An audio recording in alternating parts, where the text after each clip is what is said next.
இன்றைய hello doctor நிகழ்ச்சியில் குழந்தைகளுக்கான இயன்முறை மருத்துவம் குறித்து விளக்கமளிக்க வருகிறார் குழந்தைகள் இயன்முறை மருத்துவ நிபுணர் டாக்டர் எஸ் புண்ணியகோடி அவர்கள். உடன் உரையாடுகிறார் பிரபு அவர்கள். சகலகலா டாக்டர் டாக்டர் ஜகஜாலம் அறிஞ்ச டாக்டர் சகலகலா டாக்டர் டாக்டர் ஜகஜாலம் அறிஞ்ச டாக்டர். சார், அகில இந்திய வானொலி சார்பாக நிலையத்துக்கு வரவேற்கிறேன். நன்றி சார். ஃபிசியோதெரப்பினா என்ன?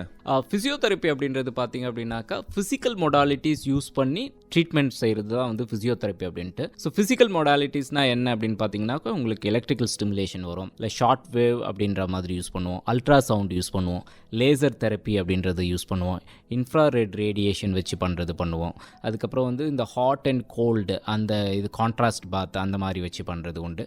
ஸோ அதுக்கேற்ற மாதிரி வந்து மேனுவல் மொபிலைசேஷன் அப்படின்ற ப்ரோக்ராம் இருக்குது. ஃபிசிக்கல் மொடாலிட்டிஸ் வச்சுட்டு நம்ம யூஸ் பண்ணுறது. அப்புறம் வேக்ஸ் நம்ம கொடுப்போம். பார்த்தீங்கன்னா மெடிக்கல் அப்படின்னு பார்த்தீங்கன்னா ஃபார்மகாலஜிக்கல் ட்ரீட்மெண்ட் அப்படின்ட்டு ஒன்று இருக்குது. ஒருத்தருக்கு ஃபீவர் காய்ச்சல் வருது அப்படின்னு பார்த்தீங்கன்னா அவங்களுக்கு வந்து மருந்து மாத்திரைங்களை கொடுத்து குணப்படுத்துறது, அது ஃபார்மகாலஜிக்கல் ட்ரீட்மெண்ட். அதுலேயே வந்து உங்களுக்கு என்ன வைரல் காய்ச்சலா இல்லை பாக்டீரியலா என்ன ஈட்டியாலஜி அப்படின்னு கண்டுபிடிப்போம். இதுக்கப்புறமா பார்த்தீங்க அப்படின்னாக்க இந்த ஃபிசியோதெரப்பி அப்படின்னு பார்க்கும்போது இந்த மாதிரி வெளியிலேயே இருந்து நம்ம உள்ளுக்குள்ளே எந்த மெடிசன்ஸும் கொடுக்காம வெளியிலேயே உங்களோட மூமெண்ட்ஸ் உங்களோட ஃபிசிக்கலி என்னென்ன விஷயங்கள் என்னென்ன இன்னெபிலிட்டி வருது அது எப்படி நம்ம ரெக்டிஃபை பண்ணலாம் அப்படின்ட்டு ஃபிசிக்கல் மொடாலிட்டிஸ் வச்சு யூஸ் பண்ணுறது தான் ஃபிசியோதெரப்பி அப்படின்றது. சார், இப்போ ஒருத்தங்களுக்கு கால் அடிபட்டுருக்குன்னு வச்சுக்கோங்களேன், அவங்க மெடிக்கேஷன் எடுத்து அதை க்யூர் பண்ணுறதுக்கும் ஃபிசியோ பண்ணி க்யூர் பண்ணுறதுக்கும் என்ன வித்தியாசம்?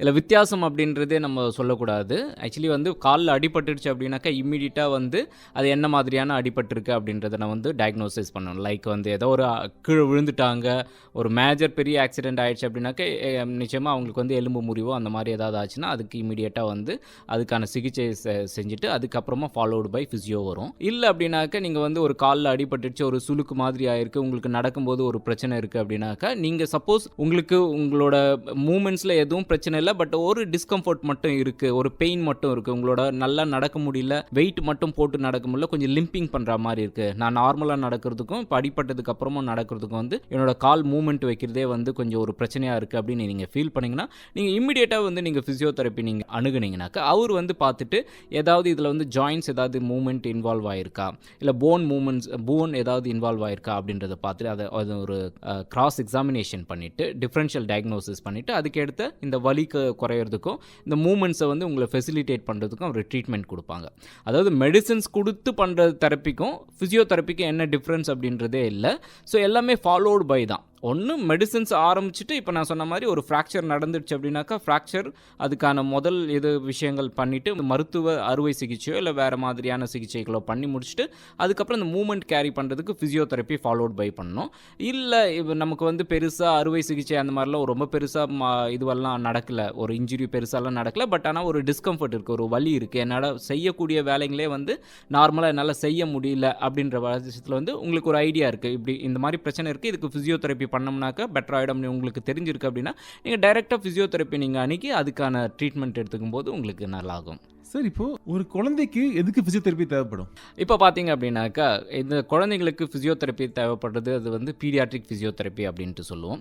இந்த குழந்தைக்கு வந்து எதுக்கு முதல்ல தெரப்பி தேவைப்படும்? ஏன்னா இப்போ நிறைய பேர் நம்ம சமுதாயத்திலேயோ இல்லை நம்ம ஜென்ரலாகவே தெரிஞ்ச ஒரு விஷயம்னா ஃபிசியோதெரப்பி அப்படின்னாக்கா ஒரு முட்டு வலி இல்லை இடுப்பு வலி, ஏதோ ஒரு கை காலில் பிரச்சனை இருக்குது, இல்லை ஸ்ட்ரோக் வந்துடுது, அந்த மாதிரி வந்துட்டால் தான் வந்து ஃபிசியோதெரப்பி பண்ணுவாங்க. அதுதானே பெரியவங்களுக்கு தான் ஃபிசியோதெரப்பி பண்ணுவாங்க. இப்போ சின்ன குழந்தைங்களுக்கு என்ன இது ஃபிசியோதெரப்பி, இது என்ன புதுசாக இருக்குது அப்படின்ற மாதிரி நிறைய பேர் கேட்பாங்க. ஆக்சுவலி வந்து பார்த்தீங்கன்னாக்கா குழந்தை வந்து பிறந்து ஒரு 3வது மாதத்திலே வந்து கழுத்து நின்னாகணும். ஸோ இந்த கழுத்து நிற்கலை அப்படின்னாவே வந்து அது என்ன பிரச்சனை அப்படின்றத நம்ம வந்து ஒரு பீடியாட்ரிக் டாக்டர்ஸை நம்ம பார்த்து ரூல்ட் அவுட் பண்ணிவிட்டு இது டியூட்டி ஏதாவது நர்வ் ரிலேட்டடாக அதை நியூரலாஜிக்கல் ப்ராப்ளமா இல்லை வேறு என்ன ஈட்டியாலஜி அப்படின்ற மாதிரி நம்ம ரூல்ட் அவுட் பண்ணிவிட்டு தலை நிற்கலை அப்படின்னும் போது இம்மீடியட்டாகவே வந்து பீடியாட்ரிக் ஃபிசியோதெரப்பி வந்து இதில் ப்ளே பண்ணுவாங்க. இப்போ ஒரு குழந்தைக்கு நம்ம தூக்கும் போதே சொல்லுவாங்க, குழந்தைய தூக்கும்போது கழுத்தில் வந்து கொஞ்சம் நீங்கள் சப்போர்ட் பண்ணி தூக்குங்க, அப்படியே தூக்கிட்டிங்கன்னா குழந்தையோட கழுத்து வந்து தொங்கும் அப்படின்ற மாதிரி சொல்லுவாங்க. So the main part is கழுத்து வந்து நிற்கணும். இப்போ சப்போஸ் வந்து ஒரு குழந்தை பிறந்திருக்கு, ஒரு 3 மாதம் ஆயிருக்கு, இன்னும் குழந்தையோட கழுத்து வந்து நிற்கலை அப்படின்னும் போது இது ஒரு அறிகுறி, அதாவது குழந்தைக்கு ஏதோ ஒரு விஷயம் இருக்குது. அதாவது எக்ஸாக்டாக 3 மாதத்துலேயே நிற்கணும் அப்படின்ட்டு இல்லை, ஒரு 2 மாதங்கள் வந்து முன்னாடி பின்னாடி, அதாவது 3 மாதங்களோ 4 மாதங்களாக கூட ஆகும். அதுக்குள்ளவே குழந்தையோட கழுத்து நிற்கலை அப்படின்னாக்கா நீங்கள் இது ஒரு அலாரம் பாயிண்ட்டாக எடுத்துகிட்டு உங்களுடைய பீடியாட்ரிஷியனை நீங்கள் பார்த்து இந்த 3-4 மந்த் ஆகிடுச்சு, இன்னும் குழந்தையோட கழுத்து நிற்கல அப்படின்னும் போது அவங்க வந்து எல்லாமே கிராஸ் எக்ஸாமினேஷன் டிஃபரன்ஷியல் டயக்னோசிஸ் பண்ணிவிட்டு உங்களை வந்து பீடியாட்ரிக் ஃபிசியோதெரப்பி பண்ணுவாங்க. ஸோ இந்த பீடியாட்ரிக் ஃபிசியோதெரபிஸ்ட் வந்து உங்களோட நெக்கில் இருக்கிற மசில்ஸில் ஏதாவது பிரச்சனை இருக்கா, இல்லை வேறு என்ன மூவ்மெண்ட், என்ன கண்டிஷனில் இதுக்கு என்ன ட்ரீட்மெண்ட் கொடுக்கலாம் அப்படின்ற மாதிரி அவங்க பார்த்துட்டு அதிலேருந்து அவங்க ஆரம்பிப்பாங்க. ஸோ இந்த 3 மாதத்தில் கழுத்து நிற்கிறது, 4-5வது மாதத்தில் குழந்தை வந்து ஒரு கழிச்சு படுக்கிறது, அப்புறம் 6-7வது மாதத்தில் வந்து குழந்தை வந்து தவழுறது, 8வது-9வது மாதத்தில் வந்து கழுத்து தூக்கி பார்க்கறது, 4 கால் பாய்ச்சலில் வந்து முட்டி போட்டு போகிறது, தவழுறது, அப்புறம் உட்கார்றது, அப்புறம் தனியாக உட்காருது. முதல்ல உட்கார வச்சோடனே குழந்தை வந்து சப்போர்ட்டில் உட்காரும், அப்பாவோ அம்மாவோ இல்லை தாத்தா பாட்டிங்களோ பிடிச்சி உட்கார வைப்பாங்க. அதுக்கப்புறம் அந்த குழந்தைய வந்து அடி வயிற்று சதைங்கள்லாம் இம்ப்ரூவ்மெண்ட் ஆகிடுச்சு அப்படின்னாக்கா அந்த குழந்தைய தானாக உட்காரும். அதுக்கப்புறம் பார்த்திங்கன்னா ஏதாவது ஒரு சேர் இல்லை டேபிள் பிடிச்சிட்டு குழந்தை வந்து சப்போர்ட் பண்ணி நிற்கும். அந்த ஆன்டி கிராவிட்டி மசில்ஸ், அதாவது காலில் இருக்கிற சதைகள்லாம் வந்து நல்லா ஸ்ட்ரென்தன் ஆகிடுச்சு அப்படின்னாக்கா அந்த குழந்தைய தன்னந்தனியாகவே நிற்கும். அதுக்கப்புறம் நம்ம எப்போயாவது பேரண்ட்ஸோ இல்லை தாத்தா பாட்டிங்களோ கை பிடிச்சிட்டு இருந்தாலும் குழந்தைங்க வந்து அதுங்களே கையை பிடிச்சிட்டு வந்து நடக்க ஆரம்பிச்சிடுவாங்க. ஸோ இந்த மசில்ஸ் எல்லாம் ஒவ்வொரு இதுவும் வந்து அந்த டெவலப்மெண்ட் ஸ்டேஜஸ் அப்படின்ட்டு இருக்குது. இந்த டெவலப்மெண்டல் ஸ்டேஜஸ் வர வர அந்த குழந்தைங்கள் வந்து இந்த மூமெண்ட்ஸ் எல்லாம் வந்துடும். உங்களுக்கு ஒரு 12லிருந்து 14 மாதங்களுக்குள்ளாக ஒரு குழந்தை வந்து நடந்தாக வேண்டும். அப்படி நடக்கலை அப்படின்னும் போது இந்த விஷயத்தை நீங்கள் டைரெக்டாக ஏதோ குழந்தைக்கு வந்து ஏதோ பிரச்சனை இருக்குது அப்படின்றத உங்களோட மொத்த அந்த ஹிஸ்ட்ரி, அந்த குழந்தையோட ஃபுல் ஹிஸ்ட்ரியை நீங்கள் கொடுத்தீங்க அப்படின்னா அதுக்கு என்ன ட்ரீட்மெண்ட் பண்ணலாம் அப்படின்ற மாதிரி ஆரம்பிச்சிடலாம். ஸோ இதுதான் வந்து குழந்தைங்களுக்கு வந்து ட்ரீட்மெண்ட், அவங்களோட க்ரோத் அண்ட் டெவலப்மெண்ட்ஸ்லேருந்து மற்ற எல்லா விஷயங்களுமே டீல் பண்ணுறது தான் வந்து இந்த பீடியாட்ரிக் ஃபிசியோதெரப்பி. ஓகே சார், அருமையாக சொன்னீங்க. குழந்தைங்களுக்கு சொன்னால் புரியுமா? நீங்கள் சொல்கிறதுக்கு மாறாக செய்யும்போது அப்போ என்ன பண்ணுவீங்க? குழந்தைங்களுக்கு வந்து ட்ரீட்மெண்ட் கொடுக்கறது வந்து ரொம்ப பொறுமை அவசியம்.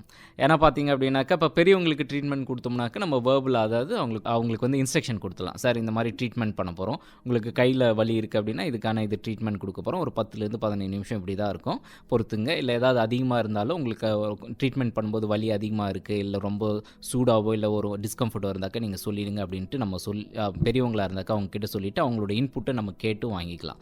இது வந்து பெரியவங்களுக்கான ட்ரீட்மெண்ட். பீடியாட்ரிக் ஃபிசியோதெரப்பியில் குழந்தைங்களுக்கு ஹேண்டில் பண்ணும்போது பார்த்தீங்கன்னா இந்த குழந்தைங்களுக்கு ட்ரீட்மெண்ட் பண்ணுறதும் இல்லாமல் அந்த குழந்தையோட அப்பா அம்மா கேர்டேக்கர் யார் இருக்காங்களோ அவங்களுக்கும் வந்து நம்ம சொல்லி முதல்ல புரிய வச்சு இந்த மாதிரி தான் இருக்கும் அப்படின்ற மாதிரி நம்ம பண்ணணும். ஏன்னா சில சமயங்களில் வந்து குழந்தைங்களுக்கு எக்ஸசைஸ் பண்ணும்போதே வந்து குழந்தைங்க வந்து அழ ஆரம்பிப்பாங்க. இதை வந்து நம்ம பேரண்ட்ஸ்க்கு வந்து கிளியராக சொல்லிடணும், இந்த மசில்ஸ் வந்து டைட்டாக இருக்குது இல்லை ஸ்பாஸ்டிக்காக இருக்குது, இந்த குழந்தைக்கு இந்த மசில்ஸை வந்து காலை மடக்கி நீட்டும் போது ஒரு வலி இருக்கும், அதுக்கப்புறம் சரியாயிடும் அப்படின்ட்டு முதல்ல பேரண்ட்ஸ்க்கு தான் வந்து நம்ம புரிய வைக்கணும், சொல்லணும்.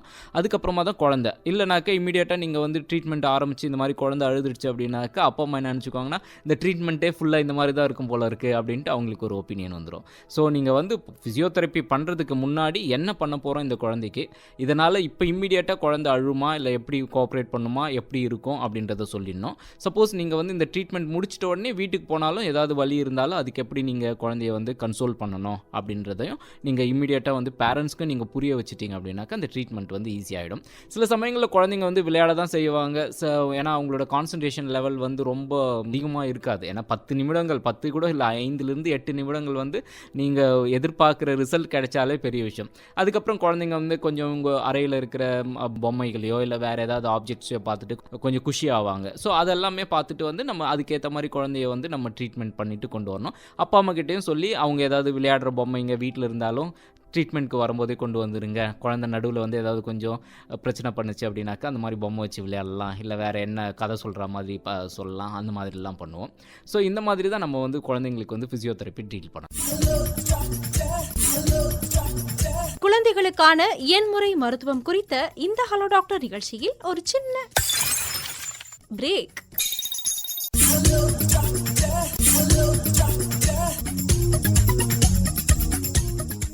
குட்டீஸ், ஸ்கூல் பசங்க, காலேஜ் போறவங்க, வேலைக்கு போறவங்க, வீட்டில் இருக்கிறவங்க, தாத்தாஸ், பாட்டிஸ், இவங்க எல்லாருக்கும் பொதுவா ஒரு விஷயம் இருக்கும்னா அது உடல்நல சார்ந்த விஷயங்கள் தான், இல்லையா?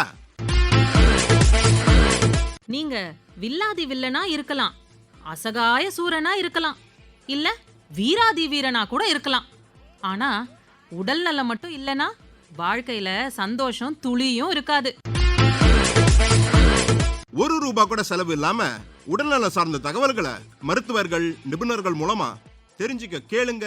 உங்க அகில இந்திய வானொலியோட 101.4 பண்பலையில ஹலோ டாக்டர் திங்கள் முதல் வெள்ளி வரை பிற்பகல் 3-2 மணிக்கு கேட்கலாம். வாங்கண்ணா, வணக்கங்கண்ணா. Hello doctor, கேளுங்கண்ணா.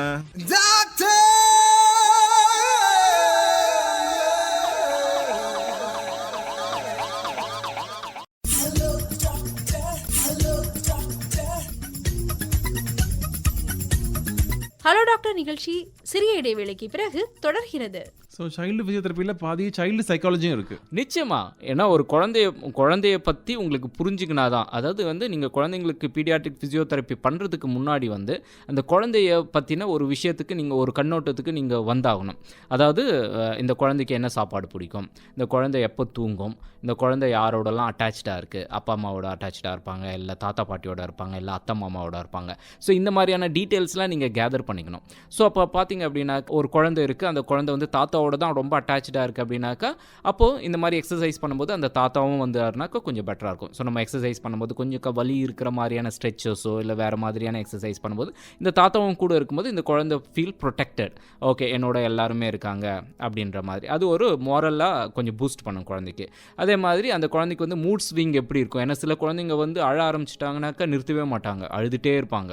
ஒரு சில குழந்தைங்க வந்து அழுவாங்க, நம்ம ஏதாவது விளையாட்டு பொம்மை காட்டணும் அப்படின்னாக்கா அவங்க வந்து அமைதியாகிடுவாங்க.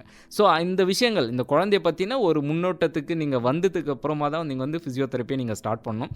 இல்லை அப்படின்னாக்கா அந்த குழந்தை அடம் பண்ண ஆரம்பிச்சதுனாக்கா ரொம்ப கஷ்டம். அதாவது நம்ம படங்கள்லையோ ஜோக்லேயும் சொல்லுவோம் பார்த்தீங்களா, ஒரு பானையை வச்சுட்டு ஒரு யானையை வச்சு அந்த பானைக்குள்ளே யானை போனால் தான் பண்ணும் அப்படின்ற மாதிரி ஒரு குழந்தை சொல்லுவோம் இல்லைங்களா, அந்த மாதிரி தான் பீடியாட்ரிக் ஃபிசியோதெரப்பியும். ஸோ இந்த குழந்தைய பற்றி ஒரு முன்முயற்சியோட உங்களுக்கு அந்த குழந்தையோட என்ன இப்போ பொறுமை என்ன, அந்த குழந்தைக்கு விருப்பு வெறுப்பு என்ன, இந்த குழந்தையோட மூட் ஸ்விங் என்ன, அப்படியெல்லாம் உங்களுக்கு ஒரு அனாலிசிஸ், ஜென்ரல் அனாலிசிஸ் கிடச்சிச்சு அப்படின்னா அதை வச்சுட்டு நீங்கள் வந்து இந்த குழந்தைய ஃபிசியோதெரப்பி பண்ணும்போது ரொம்ப ஈஸியாக வழிக்கு கொண்டு வந்துடலாம். சார், இப்போது குழந்தைகள் ஃபிசியோதெரப்பி பண்ணும்போது ஒரு செஷன் எவ்வளோ நேரம் போகும்? ஜென்ரலாக பார்த்தீங்க அப்படின்னாக்கா நாங்கள் ஃப்ரேம் பண்ணி வச்சுருக்கிறது வந்து 45 மினிட்ஸ் நாங்கள் கொடுக்குறோம். ஆனால் இந்த 45 மினிட்ஸில் வந்து இந்த குழந்தை வந்து 20லிருந்து 25 நிமிடங்கள் வந்து கோஆப்ரேட் பண்ணினாவே, எஃபெக்டிவாக பண்ணினாவே பெரிய விஷயம்.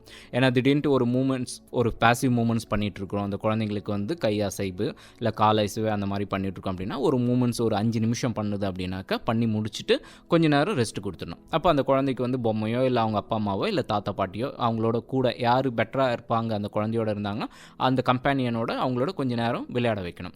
அதுக்கப்புறம் மறுபடியும் அந்த மாதிரி எக்ஸசைஸ் பண்ணணும். ஸோ இந்த மாதிரி த்ரூ அவுட்டாக நம்ம வந்து ஆன் அண்ட் ஆஃப் அப்படின்ற மாதிரி எக்ஸசைஸ் பண்ணுவோம். ஒரு சில குழந்தைங்க வந்து இந்த மாதிரி நம்ம எக்ஸசைஸ் பண்ண ஆரம்பிச்சிட்டோம்னாக்கா ஆரம்பிச்சுட்டு இப்போ ஃபுல்லாகவே கம்ப்ளீட் பண்ணிவிட்டு அப்புறம் விட்டுடணும் அப்படின்வாங்க. ஒரு சில குழந்தைங்களுக்கு வந்து நடுவில் வந்து கேப் விட்டுட்டு ஒரு எக்ஸசைஸ் பண்ணி முடிச்சுட்டு அப்புறம் கொஞ்சம் விளையாட்டு பண்ணிவிட்டு அந்த மாதிரி பண்ணுற மாதிரி இருக்கும். ஸோ அந்த குழந்தையோட மூடும் அந்த குழந்தையோட எப்படி நம்ம ட்ரீட்மெண்ட் எப்படி நம்ம கொடுக்குறோம் அப்படின்றதும் பொறுத்து தான் வந்து. ஸோ இது வந்து 45 மினிட்ஸில் வந்து மோஸ்ட்லி ஒரு 20லிருந்து 25 நிமிடங்கள் வந்து குழந்தையோட கான்சன்ட்ரேஷன், அதாவது கோஆப்ரேஷன் இருந்து வந்தாவே அது ரொம்ப சக்ஸஸ்ஃபுல்லான தெரப்பி தான். சார், இப்போது எந்தெந்த இஷ்யூஸ்க்கு ஈலாக டைம் எவ்வளோ நேரம் எடுக்கும்? இந்த குழந்தைங்களுக்கு பார்த்தீங்க அப்படின்னாக்கா மோஸ்ட்லி வந்து இந்த ஹீலிங் ப்ராசஸ் அப்படின்றது நம்ம கண்டிப்பாக சொல்ல முடியாது. ஏன்னா ஹீலிங் அப்படின்றது பார்த்திங்கன்னா ஒரு இன்ஜுரி ஆகி அப்புறம் இன்ஃப்ளமேஷன் ஆகிட்டு அதுக்கப்புறமா தான் ஹீலிங் ப்ராசஸ் ஸ்டார்ட் ஆகும். இது வந்து மெடிக்கல் டெர்மினாலஜிக்கல். இப்போ நம்ம ஒரு குழந்தைய டீல் பண்ணுறோம், ஒரு சப்போஸ் நம்ம ஒரு செரிப்ரல் பால்சி, பெருமூளைவாதம் பாதிக்கப்பட்ட ஒரு குழந்தைய நம்ம வந்து ஃபிசியோதெரப்பி பண்ணுறோம் அப்படின்னாக்கா இந்த குழந்தைங்களை வந்து நான் முன்னாடியே சொன்ன மாதிரி ஒரு 3 மாதத்தில் கழுத்து நிற்கலை அப்படின்னாக்கா அதுலேருந்து நம்ம ஆரம்பிக்கணும். முதல்ல வந்து அந்த கழுத்தை வந்து ஸ்ட்ரென்தன் பண்ணி அதை சரியாக்கணும். கழுத்து வந்து எல்லா மூமெண்ட்ஸும் ஒரு கழிச்சு பார்க்குறது, மேலே கீழே பார்க்குறது, யாராவது கூப்பிட்டாங்கன்னா நல்லா திரும்பி பார்க்குறது, இந்த மாதிரி விஷயங்கள்லாம் வந்து கழுத்தில் ஃபங்க்ஷன் இருக்குது. அதை முடிச்சுட்டு அதுக்கப்புறம் அந்த குழந்தையோட ஷோல்டர் மூமெண்ட்ஸ், அதுக்கப்புறம் அந்த குழந்தையோட அடி வயிற்று சதைகள், அப்டாமல் மசில் ஸ்ட்ரென்த்தனிங் எப்படி இருக்குது, அதுக்கப்புறம் அதோட க்ளூட்டியல் மசில்ஸ், அதாவது இடுப்பு புட்டங்கள் எப்படி வந்து ஸ்ட்ரென்தன் பண்ணுறது, அதுக்கப்புறம் தொட சதைகள், அப்புறம் வந்து கண்டைக்கால் சதைகள், அப்புறம் வந்து பாத சதைகள், ஆங்கிள். ஸோ இதெல்லாமே ஒன் ஸ்டெப் பை ஸ்டெப் அப்படின்ட்டு வரணும். ஸோ அதனால் வந்து பார்த்திங்க அப்படின்னாக்கா இந்த ஹீலிங் ப்ராசஸ் அப்படின்னு சொல்கிறத விட இதோட ப்ராக்ரஸ் அப்படின்ட்டு சொல்லும்போது ஒவ்வொரு குழந்தைங்களுக்கும் வந்து வேறுபாடாகும். நம்ம இதில் வந்து கால நிர்ணயம் செய்ய முடியாது. ஒரு டைம் ஃப்ரேம் கொடுத்துட்டு இந்த இப்போ நம்ம சொன்ன மாதிரி முன்னாடி ஃபார்மகாலஜிக்கல் ட்ரீட்மெண்ட் சொன்னோம் இல்லைங்களா, ஒரு ஃபீவர் வந்தது அப்படின்னா ஒரு 5 நாளைக்கு மருந்து கொடுப்பாங்க. ஆனால் 3 நாள்லேயே நமக்கு சரியாயிடுச்சுன்னா 2 நாள் ட்ரீட்மெண்ட் நம்ம எடுத்துக்க மாட்டோம். ஸோ அது வந்து ஃபார்மகாலஜிக்கல். இதே ஃபிசியோதெரப்பி அப்படின்னு பண்ணும்போது இந்த குழந்தை வந்து ஃபிசியோதெரப்பிக்கு எப்படி வந்து குழந்தை வந்து கோஆப்ரேட் பண்ணுது, இது மட்டும் இல்லாமல் அப்பா அம்மா அவங்களுக்கு நாங்கள் வந்து வீட்டில் என்ன மாதிரியான எக்ஸசைஸ் செய்யணும் அப்படின்றது அப்பா அம்மா செய்கிற லெவலில் அவங்களுக்கு சொல்லிக் கொடுப்போம். அந்த அந்த குழந்தையும் வீட்டில் செஞ்சுது அப்படின்னாக்கா அதோட ப்ராக்ரஸ் வந்து ரொம்ப நல்லாயிருக்கும். இப்போ ஒரு எக்ஸாம்பிள் எப்படின்னாக்கா ஒரு சின்ன ஒரு விஷயம் தான், அந்த குழந்தை வந்து நடக்கலை சார், இல்லை இந்த குழந்தை வந்து கொஞ்சம் நடக்கும்போது விழுந்துட்டே இருக்கான், இது என்னன்ட்டு பாருங்கள் சார் அப்படின்னு நிறைய கேஸ் வந்திருப்பாங்க. ஸோ இதெல்லாம் ரொம்ப சிம்பிளான கண்டிஷன் சார், இந்த குழந்தையில 3 மாதத்தில் சரி பண்ணிடலாம் அப்படின்ற மாதிரி அப்போதைக்கு இருக்கிற ஒரு வெளித்தோற்றத்தில் வச்சு நம்ம ஒரு பேரண்ட் கிட்ட ஒரு ஒப்பீனியன் சொல்லுவோம். ஆனால் நம்ம ட்ரீட்மெண்ட் அப்படின்ட்டு ஸ்டார்ட் பண்ணும்போது அந்த குழந்தை வந்து சரியாக கோஆப்ரேட் பண்ணாது, இல்லை அடிக்கடி வந்து ஹெல்த் இஷ்யூஸ் ஆகிட்டு வந்து கொஞ்சம் அட்டெண்டன்ஸ் வந்து குறைச்சலாக வரும். ஸோ இந்த மாதிரி பார்த்தீங்க அப்படின்னாக்கா அப்போ என்ன சொல்லுவோம்னா, இந்த குழந்தை 3 மாதத்தில் சரியாயிடும்னு பார்த்தீங்கன்னா 3 மாதத்துக்கு மேலே எக்ஸ்டெண்டட் ஆகுது அப்படின்ட்டு. ஸோ இது வந்து ஒரு ட்ரீட்மெண்ட், அதாவது ஃபிசியோதெரப்பி ட்ரீட்மெண்ட் அப்படின்றது ஃபுல் அண்ட் ஃபுல் வந்து பல்வேறு காரணிகளை வைத்து தான் வந்து முன்னேற்றங்களை வந்து கணக்கிட முடியும். அதனால் ஒரு கண்டிஷனுக்கும் வந்து நம்ம வந்து ஒரு டைம் ஃப்ரேம் அப்படின்றது கொடுக்க முடியாது. பட் ஆனால் வந்து நிரந்தரமாக ரெகுலராக பண்ணும்போதே உங்களுக்கு வந்து வெளிப்படையாகவே அதோட ரிசல்ட்ஸ் வந்து உங்களுக்கு கண்கூடாக தெரியும். ஸோ அதை வச்சு வந்து வி ஆர் ஆன் ரைட் ட்ராக்ல நம்ம போயிட்டுருக்கோம், நம்மளுடைய டார்கெட் என்னவோ அதுக்கு நம்ம போயிட்டுருக்கோம் அப்படின்றத நம்ம அசஸ் பண்ணிக்கலாம். ஸோ அதை வச்சுட்டு நம்ம வந்து பீடியாட்ரிஷியனும் நடுவில் வந்து அவங்கள கன்சல்ட் பண்ணும்போது எந்த மாதிரியான கண்டிஷன் இருக்குது, நாங்களும் ரிப்போர்ட்ஸ் கொடுப்போம், இந்த குழந்தைக்கு என்ன மாதிரியான டெவலப்மெண்ட்ஸ் ஆயிருக்கு, என்ன டெவலப்மெண்ட்ஸ் இன்னும் நம்ம கொடுக்க வேண்டியது இருக்குது அப்படின்ட்டு பண்ணும்போது அந்த பண்ணிடலாம். ஸோ ஜென்ரலாக கேட்கும்போது இதே தான் சார், நாங்கள் வந்து ஃபிசியோதெரப்பி ஜாயின் பண்ணுறோம், எவ்வளோ நாளில் சார் எங்கள் குழந்தை சரியாகும் அப்படின்னாங்கன்னா நாங்கள் வந்து இவ்வளோ நாள் ஆகும் அப்படின்ற மாதிரி சொல்ல முடியாது. முதல் ரிசல்ட் எப்படி வருது, எப்படி குழந்தை கோஆப்ரேட் பண்ணுறாங்க, எவ்வளோ மாதத்தில் அந்த குழந்தைக்கு முதல் ரிசல்ட் வருது அப்படின்றத பொறுத்து தான் வந்து மற்ற ரிசல்ட்ஸுமே வந்து வரும். நடுவில் ஏதாவது உடம்பு சரியில்லாமல் போயிடுச்சுனாலும் டைம் எலாங்கேட் ஆகலாம், இல்லை வேறு ஏதாவது விஷயங்கள்னாலும் பிரச்சனைகள் இருந்தாலும் அந்த டைம் எலாங்கேட் ஆகும். ஸோ டைம் ஃப்ரேம் அப்படின்றது இதில் ஃபிக்ஸ் பண்ண முடியாது. ஸோ பொறுத்தார் பூமி ஆழ்வார் மாதிரி தான். நிச்சயமாக ரொம்ப பொறுமையாக ஒவ்வொரு விஷயமும் கணக்கு பண்ணி அடியெடுத்து வச்சு இந்த ட்ரீட்மெண்ட் கொடுத்து ஒரு சக்ஸஸை கொண்டு வர வைக்கணும். சார், நீங்கள் சந்தித்த குழந்தைகளில் உங்களுக்கு சுவாரஸ்யமான அனுபவம் தான் இருக்கா? சுவாரஸ்யமான ரொம்ப சுவாரஸ்யமான அனுபவங்கள்லாம் உண்டு. பார்த்தீங்கன்னாக்கா குழந்தைங்களோட இப்போ நீங்கள் எத்தனை ஜங்க் ஃபுட்ஸ் ஸ்நாக்ஸ் எல்லாம் உங்களுக்கு தெரியும்? நான்லாம் சின்ன பையனாக இருக்கும்போது இல்லை ஸ்கூலில் படிக்கும்போது தான் பிஸ்கெட்ஸ் எத்தனை வகைகள்லாம் இருக்குது அப்படின்ற மாதிரிலாம் தெரியும். இப்போ ஆல்மோஸ்ட் அதை பற்றிலாம் தெரியாது. ஆனால் ஒவ்வொரு சில குழந்தைங்களாம் வந்து தெரப்பிக்கு வரும்போதே வந்து புது புது பிஸ்கெட்ஸ் அவங்க கொண்டு வருவாங்க. அவங்ககிட்ட கொஞ்சம் ஜாலியாக பேசணும்னாக்கா அவங்க அப்பா அம்மா சொல்லுவாங்க, சாருக்கும் ஒரு பிஸ்கெட் கொடுக்குறியா, இல்லை ஒரு சாக்லேட் கொடுக்குறியா அப்படின்ட்டு சொல்லுவாங்க. ஸோ அப்போது அந்த மாதிரி வாங்கும்போது அது ரொம்ப ஒரு சுவாரஸ்யமான ஒரு நிகழ்வாக இருக்கும். நமக்கும் ஒரு குழந்தை பருவத்துக்கு போகிற மாதிரி. ஆனால் இந்த பிஸ்கெட்ஸா, இதெல்லாம் என்ன, இது புதுசாக இருக்குது, இது வரைக்கும் நான் இது கேள்விப்படவே இல்லையே அப்படின்ற மாதிரி. ஸோ நீங்கள் அந்த குழந்தைங்களை ஹேண்டில் பண்ணும்போது இந்த மாதிரி விஷயங்கள் இருக்குது. அதுக்கப்புறம் இந்த குழந்தைங்களை வந்து ஒரு நல்ல ஒரு பாசப்பிணைப்போடு இருப்பாங்க.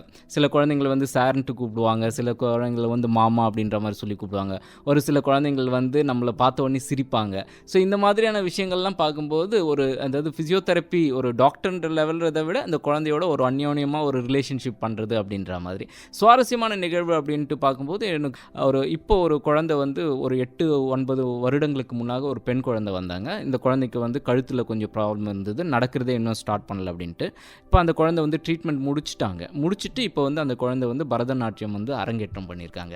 ஸோ அந்த வீடியோலாம் பார்க்கும்போது என்கிட்ட ட்ரீட்மெண்ட் பண்ணின ஒரு குழந்தை வந்து ஒரு பரதநாட்டியம் அரங்கேற்றம் பண்ணியிருக்காங்க அப்படின்னும் போது ரொம்ப சந்தோஷம். அவங்க அப்பா அம்மா வந்து எனக்கு அதை வீடியோ அனுப்பி, சார் இந்த மாதிரி பாப்பா வந்து இந்த மாதிரி அரங்கேற்றம் பண்ணியிருக்கா, ரொம்ப ஹாப்பியாக இருக்குது அப்படின்ட்டு. ஸோ இந்த மாதிரியான சுவாரஸ்யமான விஷயங்கள் நடக்கும்போது ஃபிசியோதெரப்பி இந்த ஒரு டாக்டர் ஒரு பேஷண்ட்டோட ரிலேஷன்ஷிப்பை தாண்டி ஒரு நல்ல ஒரு பாண்டிங் வர்றது இந்த பீடியாட்ரிக் ஃபிசியோதெரப்பியில் கொடுத்துருக்கு, அமைஞ்சிருக்கு அப்படின்றது ரொம்ப பெரிய விஷயம்.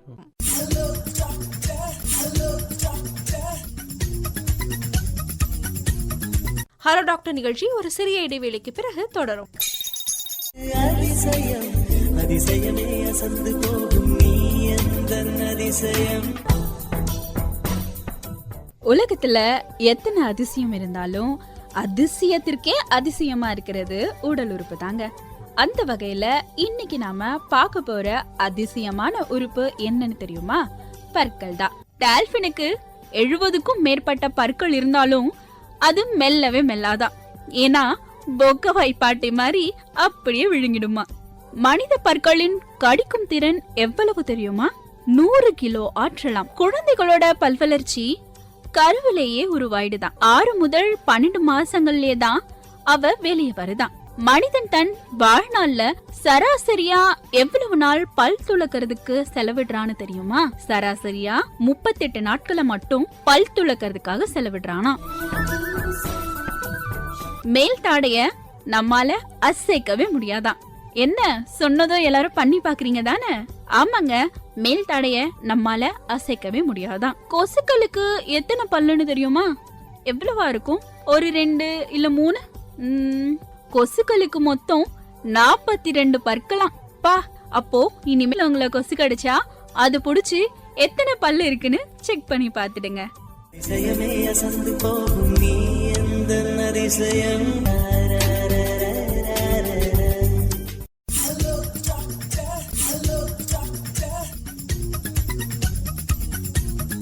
ஹலோ டாக்டர் நிகழ்ச்சி சிறிய இடைவேளைக்கு பிறகு தொடர்கிறது. சைல்டு ஃபிசியோதெரப்பியில் என்னென்ன டைப்ஸ் இருக்கு? சைல்டில் ஃபிசியோதெரப்பியில் அப்படின்னு பார்த்தீங்கன்னா இது பீடியாட்ரிக் ஃபிசியோதெரப்பி தான். இதில் டைப்ஸில் அப்படின்லாம் சொல்ல முடியாது, கண்டிஷன்ஸை பொறுத்து. அதாவது நான் முன்னாடி சொன்ன மாதிரி செரிப்ரல் பால்சி, சிபி பெருமூளை வாதம், அப்புறம் ஹைட்ரோகெஃபலஸ், அப்போ அந்த மாதிரியான ஒவ்வொரு கண்டிஷனை பொறுத்து தான் வந்து இதுவாகும். இது பீடியாட்ரிக் ஃபிசியோதெரப்பி அப்படின்றது ஒரே ஒரு ஃபிசியோதெரப்பி தான். அந்த கண்டிஷனை பொறுத்து வந்து அதுக்கேற்ற மாதிரியான ட்ரீட்மெண்ட் பண்ணுறது தான் வந்து பீடியாட்ரிக் ஃபிசியோதெரப்பி. சார், இப்போ பெரியவங்களுக்கு கொடுக்க ஃபிசியோதெரப்பிக்கும் குழந்தைங்களுக்கு கொடுக்க ஃபிசியோதெரப்பிக்கும் என்ன வித்தியாசம்? பெரியவங்களுக்கு அப்படின்னு பார்த்தீங்கன்னாக்கா இப்போ அவங்களுக்கு கொடுக்கறது வந்து பார்த்தீங்கன்னா உங்களுக்கு டைம் லிமிட்டடாக இருக்கும். ப்ரோக்ராம் வச்சுருப்போம். ஒரு நீ பெயின் அப்படின்ட்டு ஒரு முதியவரோ இல்லை ஒரு மூதாட்டியோ வரும்போது அவங்களுக்கு ஒரு 10 நாளைக்கு வந்து ட்ரீட்மெண்ட் வந்து நம்ம பிளானர் பண்ணிவிட்டு நம்ம கொடுப்போம். ஸோ இது வந்து கரெக்டாக என்ன பண்ணுவாங்கன்னா, நம்ம வந்து ரொம்ப நாளுக்கு நம்ம டாக்டர் கிட்ட போயிட்டு இருக்க வேண்டாம், அவங்க டாக்டர் சொல்கிறத நம்ம பார்த்துட்டு நம்ம செய்வோம் அப்படின்ற மாதிரி அவங்க வந்து நம்ம சொல்கிற ஃபாலோஅப்ஸை வந்து கரெக்டாக பண்ணி அது கரெக்டாக சக்ஸஸ்ஃபுல்லாக முடிப்பாங்க. குழந்தைங்களுக்கு அப்படின்ட்டு வரும்போது இந்த மாதிரி சில திடீர்னு ட்ரீட்மெண்ட் பண்ணிகிட்டே இருக்கும்போது திடீர்னு இந்த மாதிரி ஏதாவது ஹெல்த் இஷ்யூஸ் ஆகிடுச்சு அப்படின்னா அது மறுபடியும் பேக் டு போயிடும். அதாவது ஒரு ரிசல்ட்ஸ் வந்திருக்கும், மறுபடியும் அந்த ஒரு 10 நாளோ 15 நாளோ அந்த குழந்தைங்களுக்கு ஹெல்த் இஷ்யூனால் வந்து ஒரு ஆப்சென்ட் ஆச்சு அப்படின்னா மறுபடியும் பின்னோக்கி போவாங்க. அதுலேருந்து மறுபடியும் நம்ம ஆரம்பித்து மறுபடியும் முன்னோக்கி கொண்டு வர வேண்டியதாக இருக்கும். ஸோ இந்த ட்ரீட்மெண்ட் விஷயத்தில் பார்த்திங்கன்னா குழந்தைங்களுக்கு கொஞ்சம் ரொம்ப பொறுமையாக இருந்து மறுபடியும் செட்பேக் ஆச்சு அப்படின்னாக்கா நீங்கள் அதுலேருந்து கொண்டு வந்து மறுபடியும் கொண்டு வர வேண்டியதாக இருக்கும். It's long time consuming. ஒரு எஃபோர்ட் நீங்கள் உங்களுக்கு தர வேண்டிகிட்டே இருக்கும். அதாவது சஸ்டைனபிள் எஃபோர்ட்ஸ் நீங்கள் போட்டுகிட்டே இருக்க வேண்டியதாக இருக்கும் குழந்தைக்கு. பெரியவங்களுக்கு அப்படின்றது இல்லை, ஒரு 5-10 நாள் உங்களுக்கு ட்ரீட்மெண்ட் நீங்கள் ப்ரொசீஜர் நீங்கள் ஃபாலோ பண்ணியிருக்கீங்க அப்படின்னா அதில் ஈஸியாக சக்ஸஸ்ஃபுல்லாக முடிச்சுட்டு அதில் போயிடலாம். குழந்தைங்களுக்கு இன்னும் எஃபர்ட் போடணும் நம்ம. ஆமாம், consistency is very very important. அப்புறம் சஸ்டைனபிள் எஃபோர்ட் அது போட்டால் தான் இந்த ரெண்டும் கரெக்டாக இருக்கணும். அதாவது ஃபிசியோதெரப்பி என்னோட சைட்லேருந்தும் நிறைய இந்த மாதிரி கன்சிஸ்டன்சி எஃபோர்ட் இருக்கணும், அதே மாதிரி பேரண்ட்ஸ் சைட்லேருந்தும் எஃபோர்ட்ஸ் வரணும். ஏன்னா ஒரு குழந்தைங்களுக்கு வந்து இப்போ வந்து ஒரு 10 நாள் ட்ரீட்மெண்ட் ஆரம்பிச்சிருப்பாங்க, 10 நாளுக்குள்ளேயே வந்து பேரண்ட்ஸ் வந்து நான் வந்துட்டு இருக்கேன், ஃபிசியோதெரப்பி பண்ணிட்டு இருக்கேன், எனக்கு எந்த மாற்றமும் தெரியவே இல்லையே அப்படின்ட்டு சொல்லிட்டு ஒரு ஃபெடப் ஆகிட்டு அந்த குழந்தைக்கு வந்து வேறு ஏதாவது ட்ரீட்மெண்ட் பண்ணலாமா, நம்ம நிறைய விஷயங்கள் எக்ஸ்பிளனேஷன் சொல்லியிருப்போம் பேரண்ட்ஸ்க்கு. இந்த மாதிரி நடக்கும், முதல் ரிசல்ட்ஸ் இவ்வளோ தான் வரும், இந்த மாதிரி குழந்தைக்கு இந்த மாதிரி நீங்கள் வீட்டில் வந்து எக்ஸசைஸ் பண்ணணும் அப்படின்றதெல்லாம் சொல்லியிருப்போம். ஆனால் வந்து பார்த்தீங்கன்னா ஒரு 10 நாள் 15 நாள் போயிட்டுருக்கோம், எந்த சைன் ஒரு ரிசல்ட்ஸுமே எங்களுக்கு கிடைக்கவே இல்லை அப்படின்ட்டு ஒரு மூட் ஸ்விங் ஆகிட்டு அந்த மாதிரி மாறிடுவாங்க. ஸோ அந்த மாதிரி இல்லாமல் ஒரு ரிசல்ட்ஸ்க்கு வந்து ஃபிசியோதெரப்பி எவ்வளோ நீங்கள் மெனக்கெடுத்து செஞ்சு ஒரு விஷயங்கள் பண்ணுறீங்களோ அதே மாதிரி கோஆப்ரேஷன் வந்து பேரண்ட் சைடில் இருந்தும் அந்த குழந்தைய சைடில் இருந்தும் வரும்போது தான் வந்து இந்த ட்ரீட்மெண்ட் வந்து இன்னும் சக்ஸஸ்ஃபுல்லாக இருக்கும். அதனால் இது வந்து ஒரு சஸ்டைனபிள் எஃபோர்ட்ஸ் வந்து ரொம்ப very very important. Patient is very very important. ஏன்னா நீங்கள் எவ்வளோ நாள் நீங்கள் ட்ரீட்மெண்ட் எடுப்பீங்க, ஒரு விஷயம் ஒரு உங்களுக்கு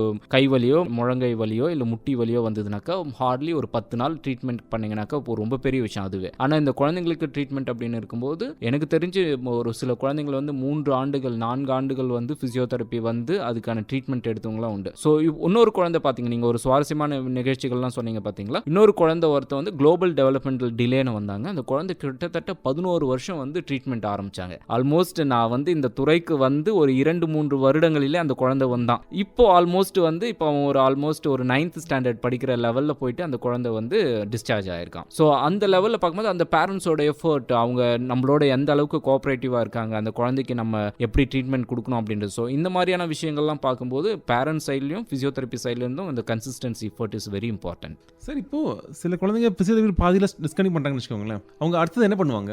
அதுதான் என்ன சொல்லுவாங்கன்னா, இப்போ நம்ம ஒரு குழந்தைக்கு வந்து நம்ம ஒரு ட்ரீட்மெண்ட் ஆரம்பிச்சிருக்கோம் அப்படின்னாக்கா நிச்சயமாகவே நம்ம வந்து ஒரு குடும்பங்களில் பேசிக்குவாங்க. இந்த மாதிரி என்னோட குழந்தைக்கு வந்து இந்த மாதிரி பிரச்சனை இருக்குது, இந்த மாதிரி இவங்க சொன்னாங்க, இல்லை நாங்கள் டைரெக்டாகவே நாங்கள் டாக்டரை போய் பார்த்தோம், அப்போ வந்து எங்களுக்கு வந்து பீடியாட்ரிக் ஃபிசியோதெரப்பி நீங்கள் பண்ணுங்க அப்படின்ற மாதிரி சொல்லியிருக்காங்க, நாங்கள் பண்ணோம் அப்படின்னு சொல்லும்போது அது ஒரு வாய் வழி செய்தியாக வந்து செவி வழி செய்தியாக வந்து இன்னொருத்தருக்கும் ஒரு பாஸ் ஆகும்.